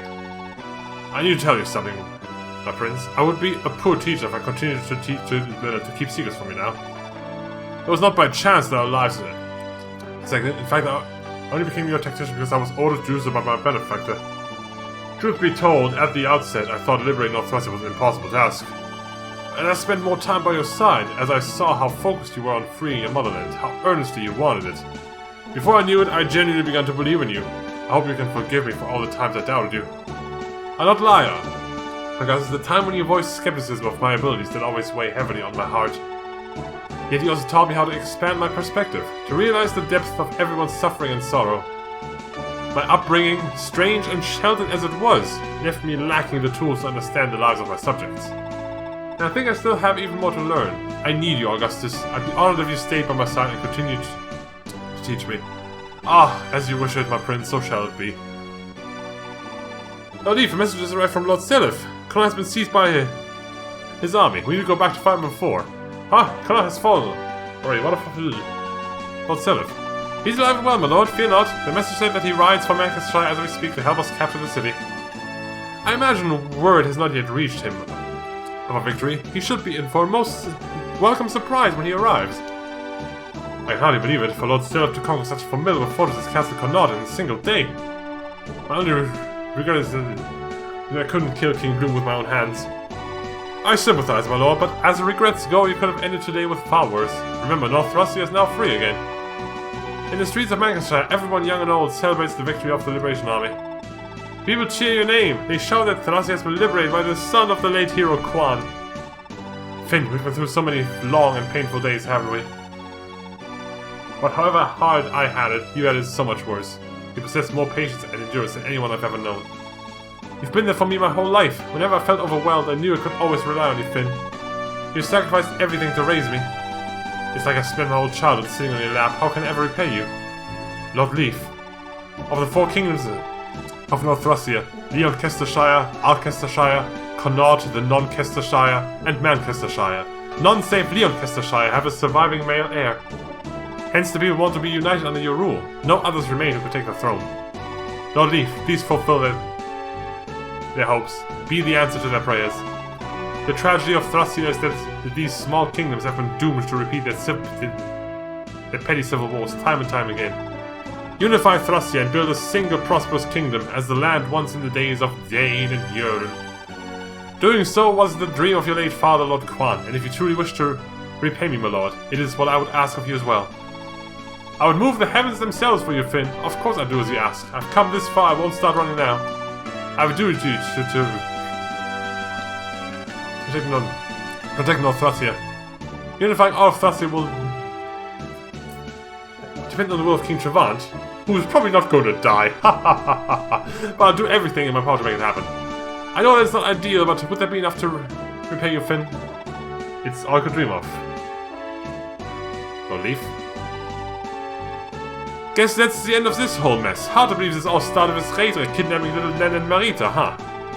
Ah, little lord, it breaks my heart to do this, but me and some of the others have got to go head back to Fianna. What, you're not coming with me, Abel? Why would you do that? We may have kicked the Lobtrians out, but there's still lots of pirates around. I can't just leave Fianna and East to fend for themselves. Besides, how useful do you think we'd be? We've got a whole army of knights and mages and priests now, you don't need us. But Abel... Little lord, I'll be looking forward to the day when you beat the Empire for good and come back to Leoncastershire. When the day comes, not if but when, I'll bring everybody to Leoncastershire to celebrate. I'd like that. Alright, Abel, it's a deal. I promise I'll come back, and you promise to have everyone ready to celebrate. But you might be waiting for a while, so please be patient with me. I don't think I'll be waiting for long. Actually, I believe in you, Little Leaf. Go show the Empire what it's like to have you for an enemy. Lord Leaf. Linwood. I imagine this must be very bittersweet for you. Now Thracia has returned to our rightful hands, but Tara remains in Thracia's clutches. You know I'll stop at nothing to recapture the city, so won't you travel with me for a while longer? Back to Fire Emblem 4. Of course I will, Lord Leaf. I'll be in Fire Emblem 4. Sylph comes in. No you won't. Duchess Linwood, though it pains me to say it, I cannot go with you. How can that be, Dean? Why can't you be in Fire Emblem 4? Thracia is my motherland. North and South shall soon face each other in battle, and I cannot fight against my home. You just stay with the prince, Linwood. He'll protect you from now on. Dean, how can you say such a thing? I couldn't bear to go to Fire Emblem 4 without you. Linwood? I will abandon my plans to retake Tower. It means you will stay, Dean, so please remain at my side. Don't say something so stupid, Linwood. This isn't like you at all. Damn it, now I think about it, I'd be hurting both Prince Leaf and my sworn lord if I left with the things if I left things away there now. It's been 2 hours. I have to admit, no matter what it takes. What? I think I read that wrong. Now look here, little lady, you're just gonna say it right now. But if you don't say it now, you only regret it. Or are you comfortable with staying the cute little sister forever? But Marita, I just go in circles. I'm getting impatient. Hey, Leaf! What is it, Marita? What's because you look so grim? Go on, Nana, you can do it. Lord Leaf? Oh, no, there hasn't been a chance for just the two of us to talk. I want to thank you. You've been just as big a help as anyone. More even, you have charm, and I wanted to make sure you knew how grateful I am for that 10% bonus. You give me too much credit. How did anything at all? I just stood there with my charm out. I think not. We were raised like siblings, and you've always been there for me, Nana. We were always there to support me, to comfort me, and to charm me when I needed it. And I wouldn't have fought half as well, or at 10% as much, if I didn't have you to keep my spirits up. When this is all over, I'll go looking for Rachisis, and if I find her, I'll tell her. I've fallen in love with your daughter, Nana. I humbly ask for your blessing to wed her. Lord Leaf! I know we have a long way to go before our battle is over, but I hope you'll stay by my side, Nana. Because you are in Fire Emblem 4. Of course I will. I'm honored, Lord Leaf. Prince Leaf, Lord Self is here to see you. It seems my reinforcements were unnecessary. I'm relieved to see you safe, Prince Leaf. Lord Self, we're only here because you intervened at the Leoncastershire. The credit is for this victory is yours, since we are kind of already in your game by now. No, North Thracia was liberated by you, Prince, with your own strength. I merely played a momentary role, nothing more. All of North Thracia is agreed on uniting under your rule, it seems. If a country that vast and wealthy were to join the fight against the Empire, my liberation army would have cause for celebration. Prince Leaf, will you continue to fight alongside me? Just keep all your losers here in this game. We don't need them except for Nana and Delmud. There's still much left to be done, but if we were to join forces, I knew we could overcome any challenge in our way. If you would accept, I offer you a vow of eternal friendship, to live and die as one, just as our fathers vowed before us. I'm honored to accept your oath. After all we've been through, I think of you as less as a cousin, more of an older brother. Nothing could make me happy than the idea of pooling our strength to create a brighter future for everyone. I could bring Marty, and like Marita, we have this guy called Shiva. No. None of them will come with us. Let us swear on the sword. We may have been born apart, but we shall die as one. As your friend, as your sworn brother, we shall join hands and deliver Tukdra from this evil. This I vow to you. And I vow just the same to you, an undying oath. And may the stars themselves perish before it is broken.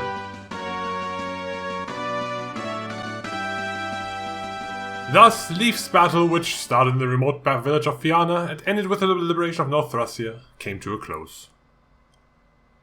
Yet, although Leif's battle has ended, the war for Thracia has just begun. Rather, it's in the middle of it. To be continued in Fire Emblem 4. In South Thracia, Trevan's kingdom has already amassed great power.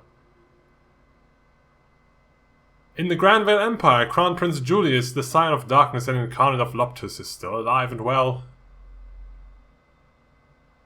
Now, in the year 777 of the Grand Vale calendar, Jackpot, the world stands on the brink of a new era. To be continued in the previous game. It's weird, you know?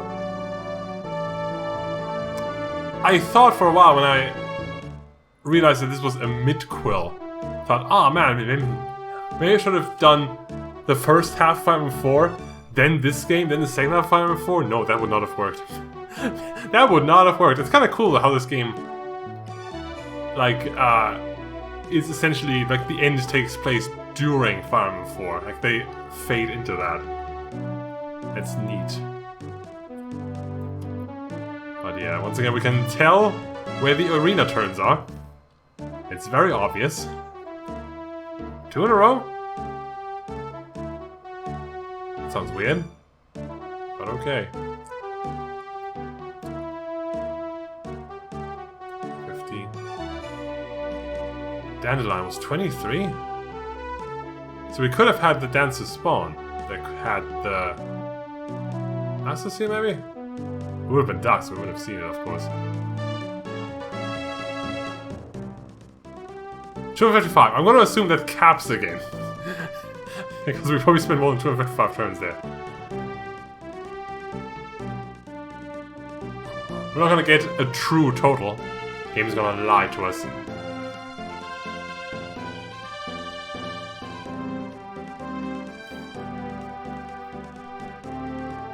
River 155, yep. That was the last arena, I think? Yeah. It was. The stupid 14x. Still 42 right because we had to wait. It took 10 turns to come back there. In the end, the final chapter 9 turns. I kind of cheesed it, but hey, that's the point, isn't it? That's why we have these staffs. Cheese it. It still took a bit of doing. Total turn 1616. Probably a lie, but it's a nice number. Strong units 47, which is all we can get except for Olwen. We traded Olwen in. Over rank E. Fuck you, game. Fuck you. I don't care what you think I did. I don't care what you think I did. This has been Fire Emblem Thracia 776.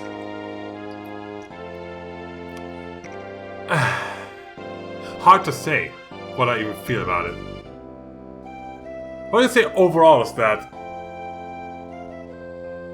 Fire Emblem still has a very solid core, which makes the Fire Emblem games really good and fun, in theory. If it wasn't for Dave, the drunk game designer, who always comes and is like, hey, how about units get tired when you use them? And nobody can say how stupid that is because his dad is the boss. Dave's dad is the boss, so no one can say anything. Fuck you, Dave.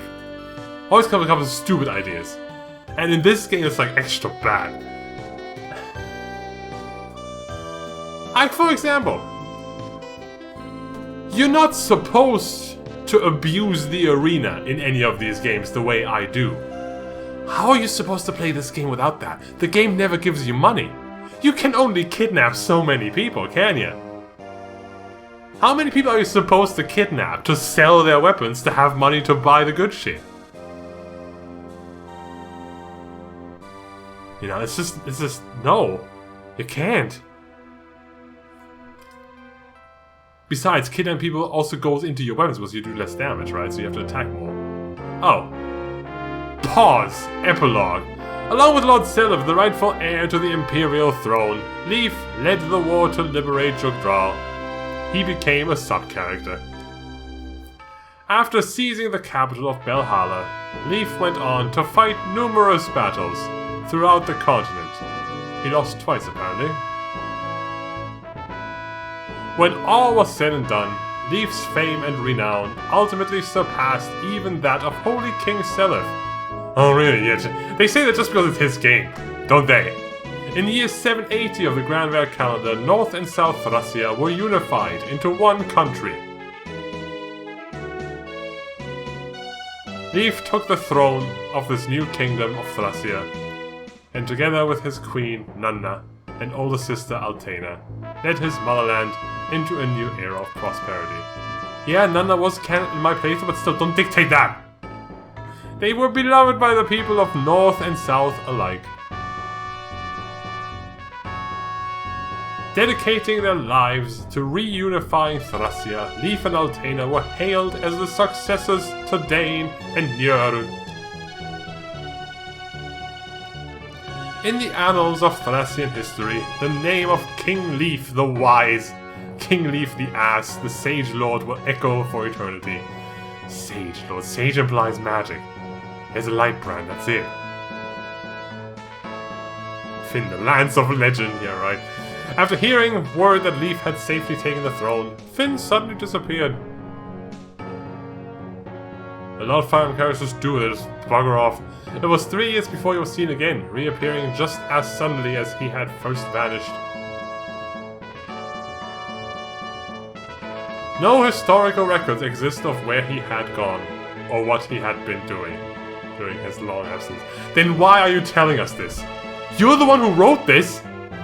The only evidence that remains are strange rumors that he had been seen in the Eir Desert. Doing what? It's a desert. They're digging up Quan's bones? You're weird, Finn. You're a sick freak. Following their victory at Valhalla, Nanna devoted herself to helping Leif liberate Augustria. It's like we have Augustus and Augustria. I always fuck that up. After wedding Leif, now king of New Thracia, Nanna dedicated her time to aiding the many orphans of the war. Known for her beauty and compassion, she was affectionately called Princess Nanna, even after becoming queen. By all accounts, she continues to enjoy a happy marriage with Leif to this day.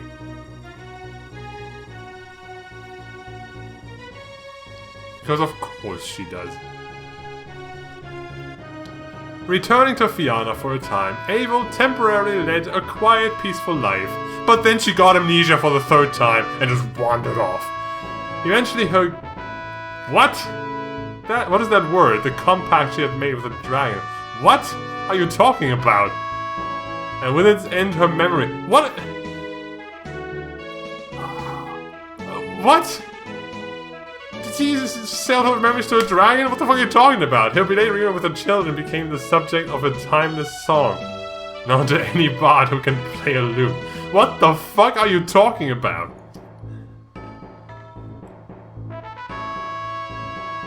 I don't know what that means. A dragon took a memory or something, whatever. Still ashamed of her lack of discipline for having been possessed by the Shadow Sword, Marika embarked on a journey to train and better herself alone. Because her mother remembered who her true children are and just buggered off. Before long she grew into a formidable swordswoman, one whose name was known throughout the continent. But no matter how well known she became, she would always say, "I'm nothing compared to my mother."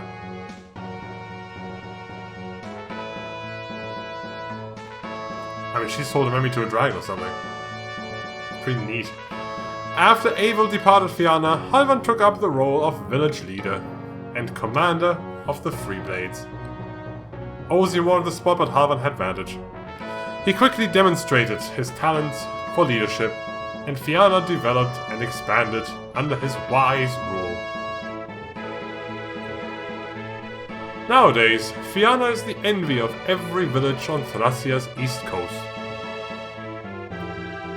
I can read a lot better again because I took a long break. Probably didn't even notice, did ya? I'm a wizard. After returning to Fianna, Ozian married and was blessed with many children. However, he remained prone to mood swings all his life, and his quick temper was inseparable from his kind heart. He eventually earned a reputation around the village as that oddball crit monster old man. I should never given him wrath, I'm sorry, Ozian. I didn't give him that, no. Despite not being fond of the other villagers, he proved to be a reliable man, always willing to help those in need. He had 0 losses, huh? I mean, he was awesome. After moving to Fianna, Tanya married and was blessed with many children. You connect the dots. I gave her wrath, what did they go together so well? Owing to her honest and open-hearted nature, she quickly became a busybody, albeit a well-intentioned one. Did they phrase it this way so in case one of them dies, it's still fine? Lazy-ass motherfuckers. She made it a business to help everyone, and over time the villagers came to rely on her just as they would a relative.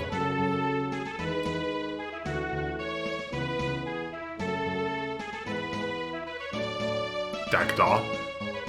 He did a few things, I guess. Returned to Mount Violdreg, Dagda again gathered his underlings and set them to restoring the barren land. Right, in his house he did a lot, because he had to defend his daughter. After a few years, the soil around Mount Violdreg was reborn into rich, fertile farmland. For reasons, you know, happy ending has to extend to all facets of life. Marty. Mighty Marty. Returning to Mount Violdreg, Mighty Marty reunited with his old friends and set about restoring the barren land. While somewhat dim-witted, his absent-mindedness gave way to a sort of rugged honesty and innocence. I guess he hit the land with the axe a lot until it was fertile again. Marty! His straightforward and uncomplicated nature won Marty many friends, and Marty was especially beloved among children. They were like, come play with us, Morty! Ronan went back to Ys, where his mother awaited his return. He then resumed his ordinary life of hunting. Sometime afterward, he quietly married and lived happily for the rest of his days.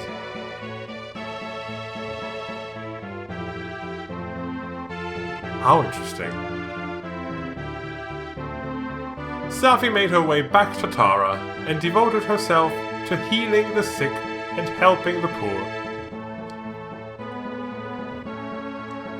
The people looked at her like she was divine and eventually began to speak of her as if she were a goddess herself.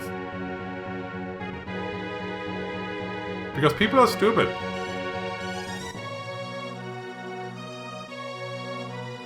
After the war, Shiva's whereabouts became unknown, of course. He took great pains to conceal himself from prying eyes. Yeah, Shiva is the kind of mermaid who would just run off. Many unanswered questions surround this enigma. Is it enigmatic figure history? Yeah, scholars have proposed various theories about his origins and activities after the war, but none of them are credible. He just buggered off, he's just that stereotype, you know? He's the, what's his name? Navarre. He's just awesome and then he runs off. Livis was one of the many to earn a post as a government official, and served as one for a short time before vanishing. Of course he would. He's a thief. During his time in office, the Kerberos garrison wiped out the pirates, still hiding in the Corsair Isles and other nearby islands. After that resounding victory, Livis simply disappeared from the pages of history.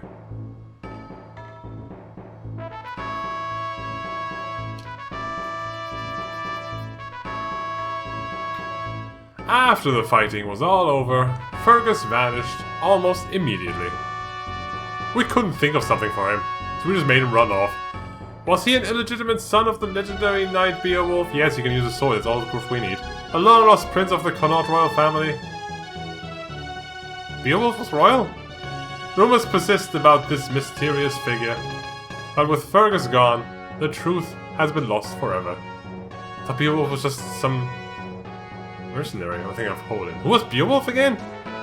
I don't know who Beowulf was, actually, now I think about it. Returning to her native Celeste, Karin finally fulfilled her dream of joining the Order of Pegasus Knights. Although her service record doesn't indicate she went on to do anything particularly noteworthy, Kari nevertheless became regarded as an excellent Pegasus Knight in her own right.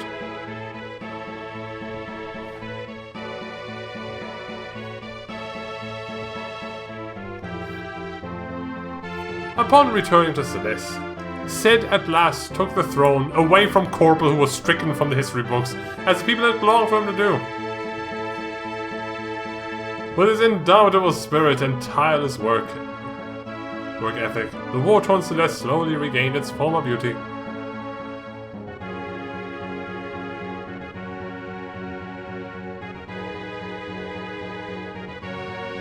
Asbel fought alongside Leif for the entirety of the war. He was in Fire Emblem 4, trust me, serving as his trusted aide and confidant. He was there the whole time. For each step Leif took down that harsh road through Fire Emblem 4's second half, Asbel was always beside him helping him shoulder the war's burdens. He killed 3 Deadlords around Julius Castle all by himself. That's true. Afterward he returned to his hometown of Rest, where he became a priest, as his father was before him. In only a few short years, tales of Asbel the Sage had spread to every corner of the land.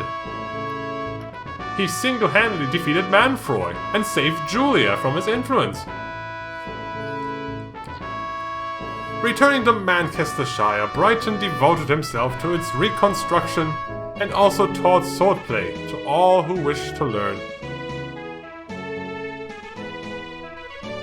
After the city had been stabilized, he went on to open a small store with his new wife,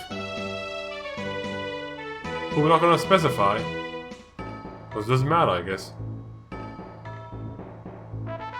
Matcha returned to Manchestershire, where none could match her sheer zeal and passion for rebuilding the kingdom. She soon married a fellow soldier who had also served in the war, and gave birth to a child. I'm not gonna say any names, just in case the other one's dead. Don't want to rewrite this shit, make it variable. Despite these changes, her drive to aid Manchestershire never wavered, and she stayed devoted to the city for her entire life. She never told anyone how she promoted from a Myrmidon to a mercenary. Oh, swordmaster. Resuming her original trait of being a dancer, Laura went on to perform throughout Thracia.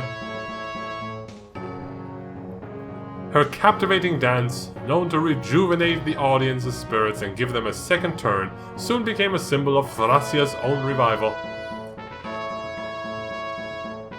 Many people were themselves inspired by her artful, vivacious performances and received a second turn.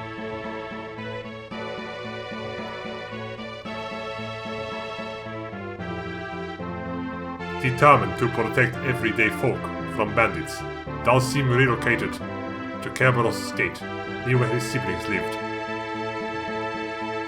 With the power of great god Agni, he maintained a round-the-clock watch, fighting off brigands every day and night. For a time, his life was a cycle of battle, but he would meditate in yoga every day. But before long, the bandit gangs that had long plagued the area around the fort were all but wiped out with the yoga flame. Once said to be a place more terrible than hell itself, the fort was now called more safe than the gates of heaven. By which I mean the Hinduist heaven, where great Lord Vishnu awaits.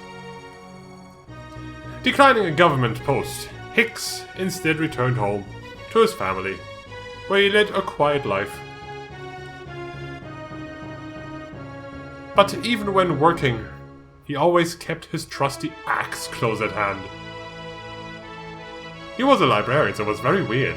He is said to be ever vigilant, constantly keeping watch for danger. At times just grabbing his axe and screaming, "Ah!" But it was just a customer. He was not very scared, so he apologized profusely. Glade was appointed commander of the new Kingdom of Thracia's military, the highest rank in the army. He earned that with his one win. He was entrusted with overseeing the military's reorganization as it swelled in number with North and South united. Initially too large to be sustainable, the army's excess troops were divided into several new branches, with only an elite few soldiers permitted to stay in the main force. The restructuring of the military was successful, and his organizational acumen saved Thracia from a financial crisis.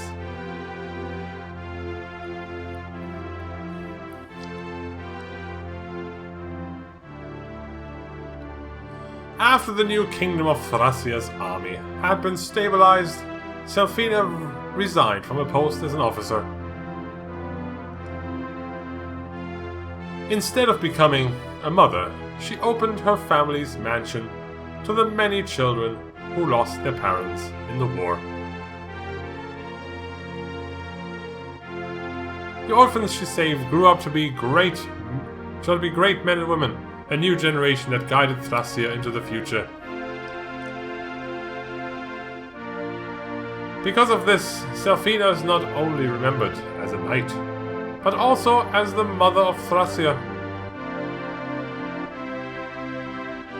4 centuries afterward, people would invoke her name for good fortune, hoping to inherit her strength and kindness. She's like Mother Teresa, hopefully without the scandals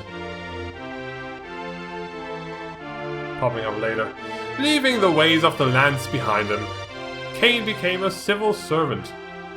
Wasn't he a cavalier? He had swords too. He instituted sweeping reforms to restructure Leon Kestershires' army, making comprehensive policy changes, one by one. More comfortable benches to sit on while the others fight. Nicknamed the taciturn tactician, the taciturn, it is said that Leif and his descendants relied greatly on his wisdom.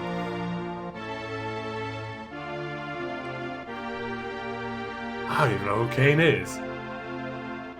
At his own request, Alba was reassigned by Leif and Altena to a post in the former region of South Thracia. There he strived to quell the area's civil unrest and restored order to the war-torn land. With his experience of 2 wins, at first the locals treated him with distrust, referring to him only as the Northerner. Yet his jovial and friendly nature eventually won over the people's hearts, and they treated him as one of their own. The music ended. At 5 and 3, that was just it. There was just silence. Robert's fondest wish was granted when he was assigned to a permanent post in the army of New Thracia. Oh, new music. Don't need to play my music. That's nice. They thought of that. Despite fighting countless battles, he was a nervous wreck when at the royal court or other social functions. Unbeknownst to him, this only added to his popularity among the army's female officers. Well, good for you!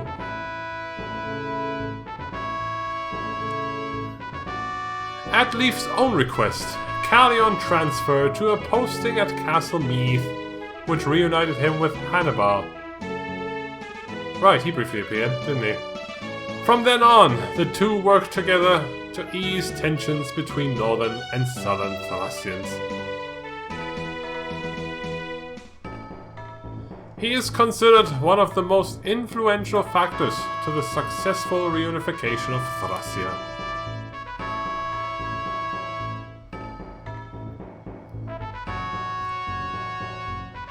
Fred, he lost once. After the war, he might be crit by a bolting, how rude. After the war, Fred returned home to the Dukedom of Frege. There, he spent all of his strength helping the new young lord rebuild the war-torn land. He went on to marry a young noblewoman with close ties to House Frege's inner circle, though the difference in their age made him the butt of many jokes. That was Olwen, right? Well, she's dead, and you didn't fix that. That's why they don't mention the names, so you don't have to write two endings for each character. Lazy ass fuckers. Different games do that, you know. Technically, he was going back to his hometown, permanently departed for parts unknown. Rumors abound about his activities since. Some say he returned to banditry. Others say it was an oak tree. And others say he helped rebuild Tara, and so on. The truth remains a mystery.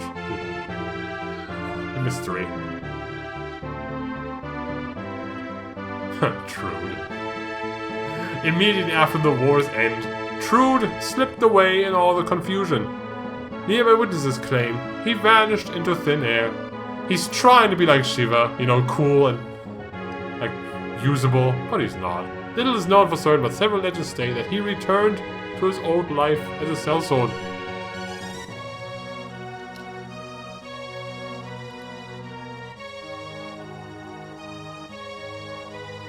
After the war's end, Salem moved to a rural area and became a recluse. He recorded the story of his life in writing. His memoirs told the tale of a man who had once been a member of the infamously comically evil Lopta Church. To historians, they were an invaluable resource, offering a rare glimpse into the inner workings of Loptrian society and the comical evil within.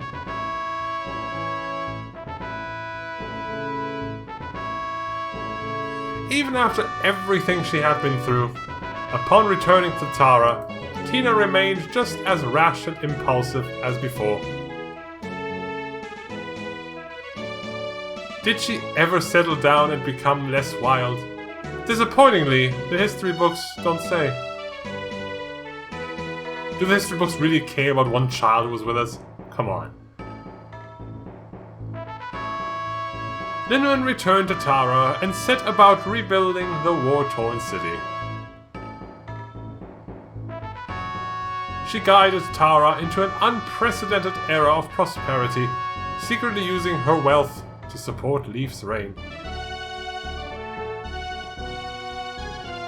Despite being praised for her beauty throughout her life, she never married. What does that have to do with anything? Her marital status, or lack thereof, became the subject of constant gossip. If she was ugly, no one would talk about her marriage. Because then it would be always why she didn't marry, like, ha ha ha. After the war's end, Dean escorted the wounded Arion to the former region of South Thracia. Continuing to watch over him, Dean was later appointed the head of the reborn Draco Knights of Thracia. A few years later, he re-entered the stage of world politics, his new post elevating him to a key role.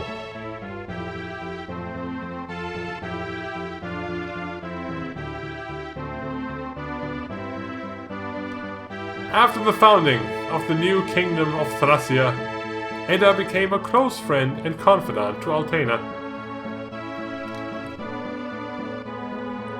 Edda tried her best to raise her spirits as the war and its revelations had taken their toll on Altena. As you will see in Fire Emblem 4, she took her duties so seriously that she never concerned herself with her own well-being. Ultimately, Edda sacrificed her own happiness to better devote herself to serving Altena and the restoration of Thracia. No one has died yet. Remember Fire Emblem 3 when people were like, yeah, he fucking died. Oh cool, thanks. Great. Homer toured the entirety of Thracia, performing in every city, big or small. Everywhere he went, he sang the heroic saga of Leif. Based on his first-hand experience in Leif's army of 0 fights, his song was universally beloved and became a staple of the Thracian culture. Toss a coin to your ass, O Valley of Plenty. The Ballad of Lord Ass. It's very famous. Taking up farming tools with the same ferocity as he swung a sword, Ralph poured energy into healing the land. With the same ferocity as he stored torches for us. Save for this one detail, no other record of Ralph can be found in his historical text. In historical text in general. He was just that unremarkable and bad at protecting shit. Having made no effort to preserve a record of his deeds, he is emblematic of the many humble folk who aided in Thracia's restoration, but chose to fade into obscurity. Or he just was bored, maybe he didn't choose it. Maybe he tried, but he was just so boring that nobody cared, you know?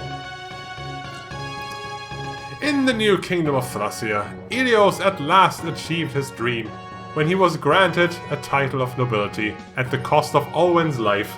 We never told him that, though. Because nobody knew why that was even necessary. However, the mighty warrior's skills were ill-suited for peacetime, and his government post ended in disaster. He mismanaged his district into ruin, though he was spared from punishment because of his service in the war. But they did refer to him as Troy from that day onward. Reassigned to a symbolic do-nothing post, Troy would often corner his subordinates and force them to listen to the same stories of his bygone glory days. Oh, Troy. Remember when I crit Kempf with my bolting? That was great. Troff never did return to the Tower of Bragi.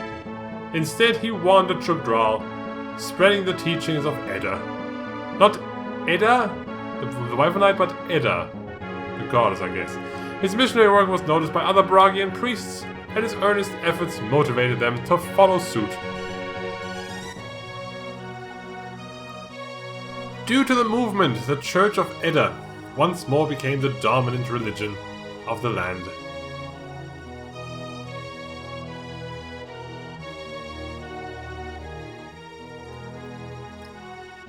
Amalda returned to the dukedom of Frege and devoted herself to restoring it to its full glory. House Frege's disastrous rule of North Thracia had depleted most of their manpower and ruined their family land. However, as the years went by, Amalda's tireless work gradually returned the land to its once beautiful state.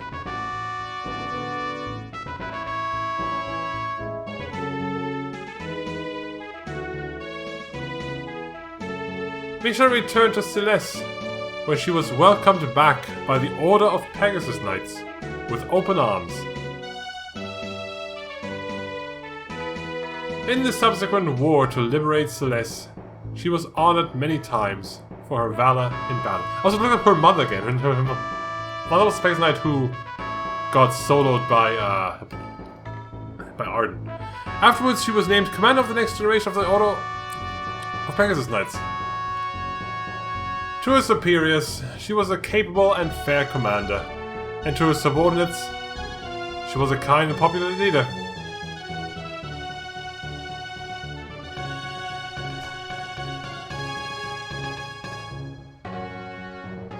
Xavier devoted himself to the establishment of Leif's new kingdom of Thracia. A man of ample experience and knowledge, his advice always identified the root of a problem. While the new kingdom of Thracia's government was still developing, younger staff found his counsel invaluable.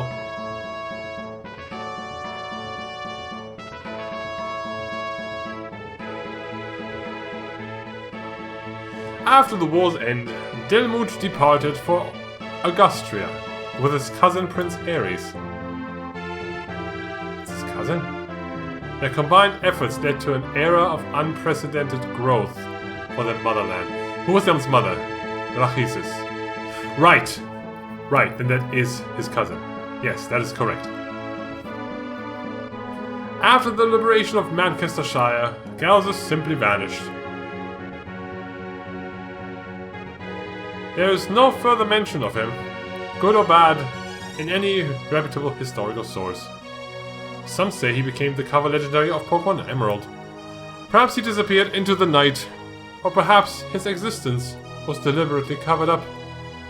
There's no way to know. Remember when Avel sold her memories to a dragon or something? That was wild, wasn't it?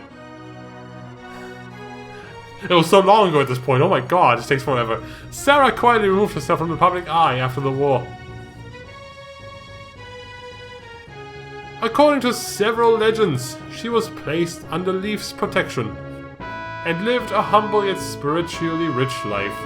What does it mean, a spiritually rich life?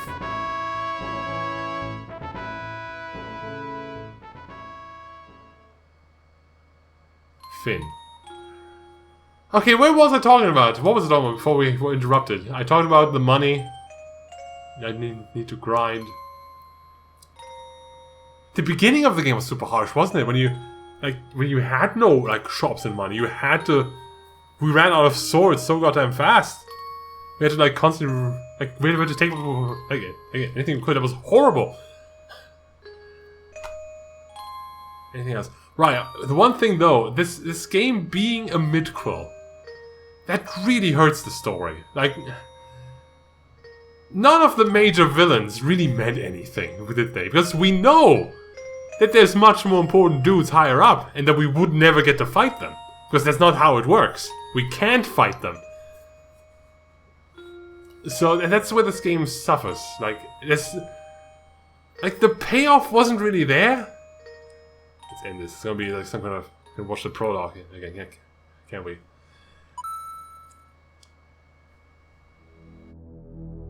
If I were to look back, right, to which one of the SNES Fire Emblems is my favorite, I couldn't even say. Like, each game had their ups and downs. Most importantly, Fire Emblem 4, the promotion system, max level 30, promote from level 20, and don't reset the level. No penalty for promoting early. Like, I don't think that ever came back, did it? That was the best thing. That was the single greatest thing any Fire Emblem game ever came up with.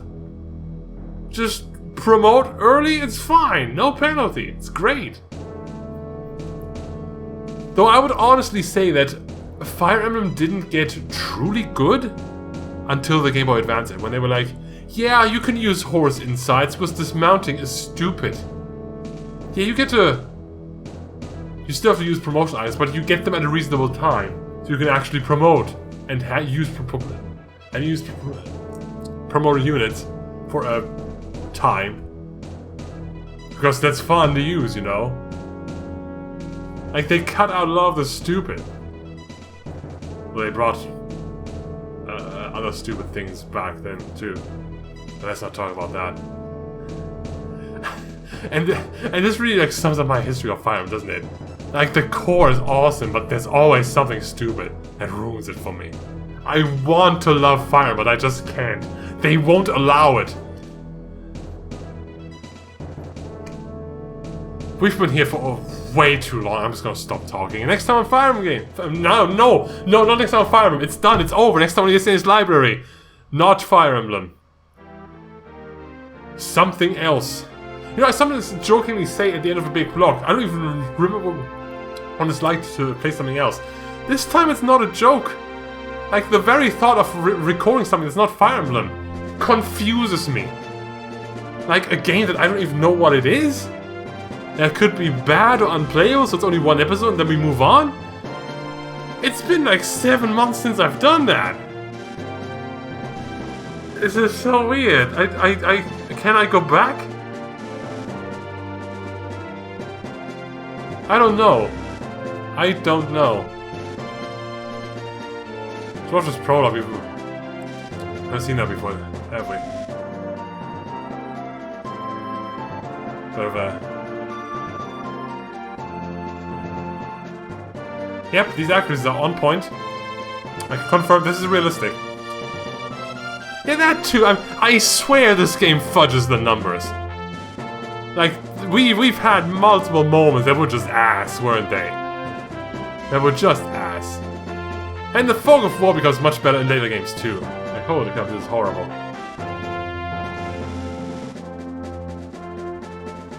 I don't care about this. Next time it's not something else. Back to normalcy. Until then,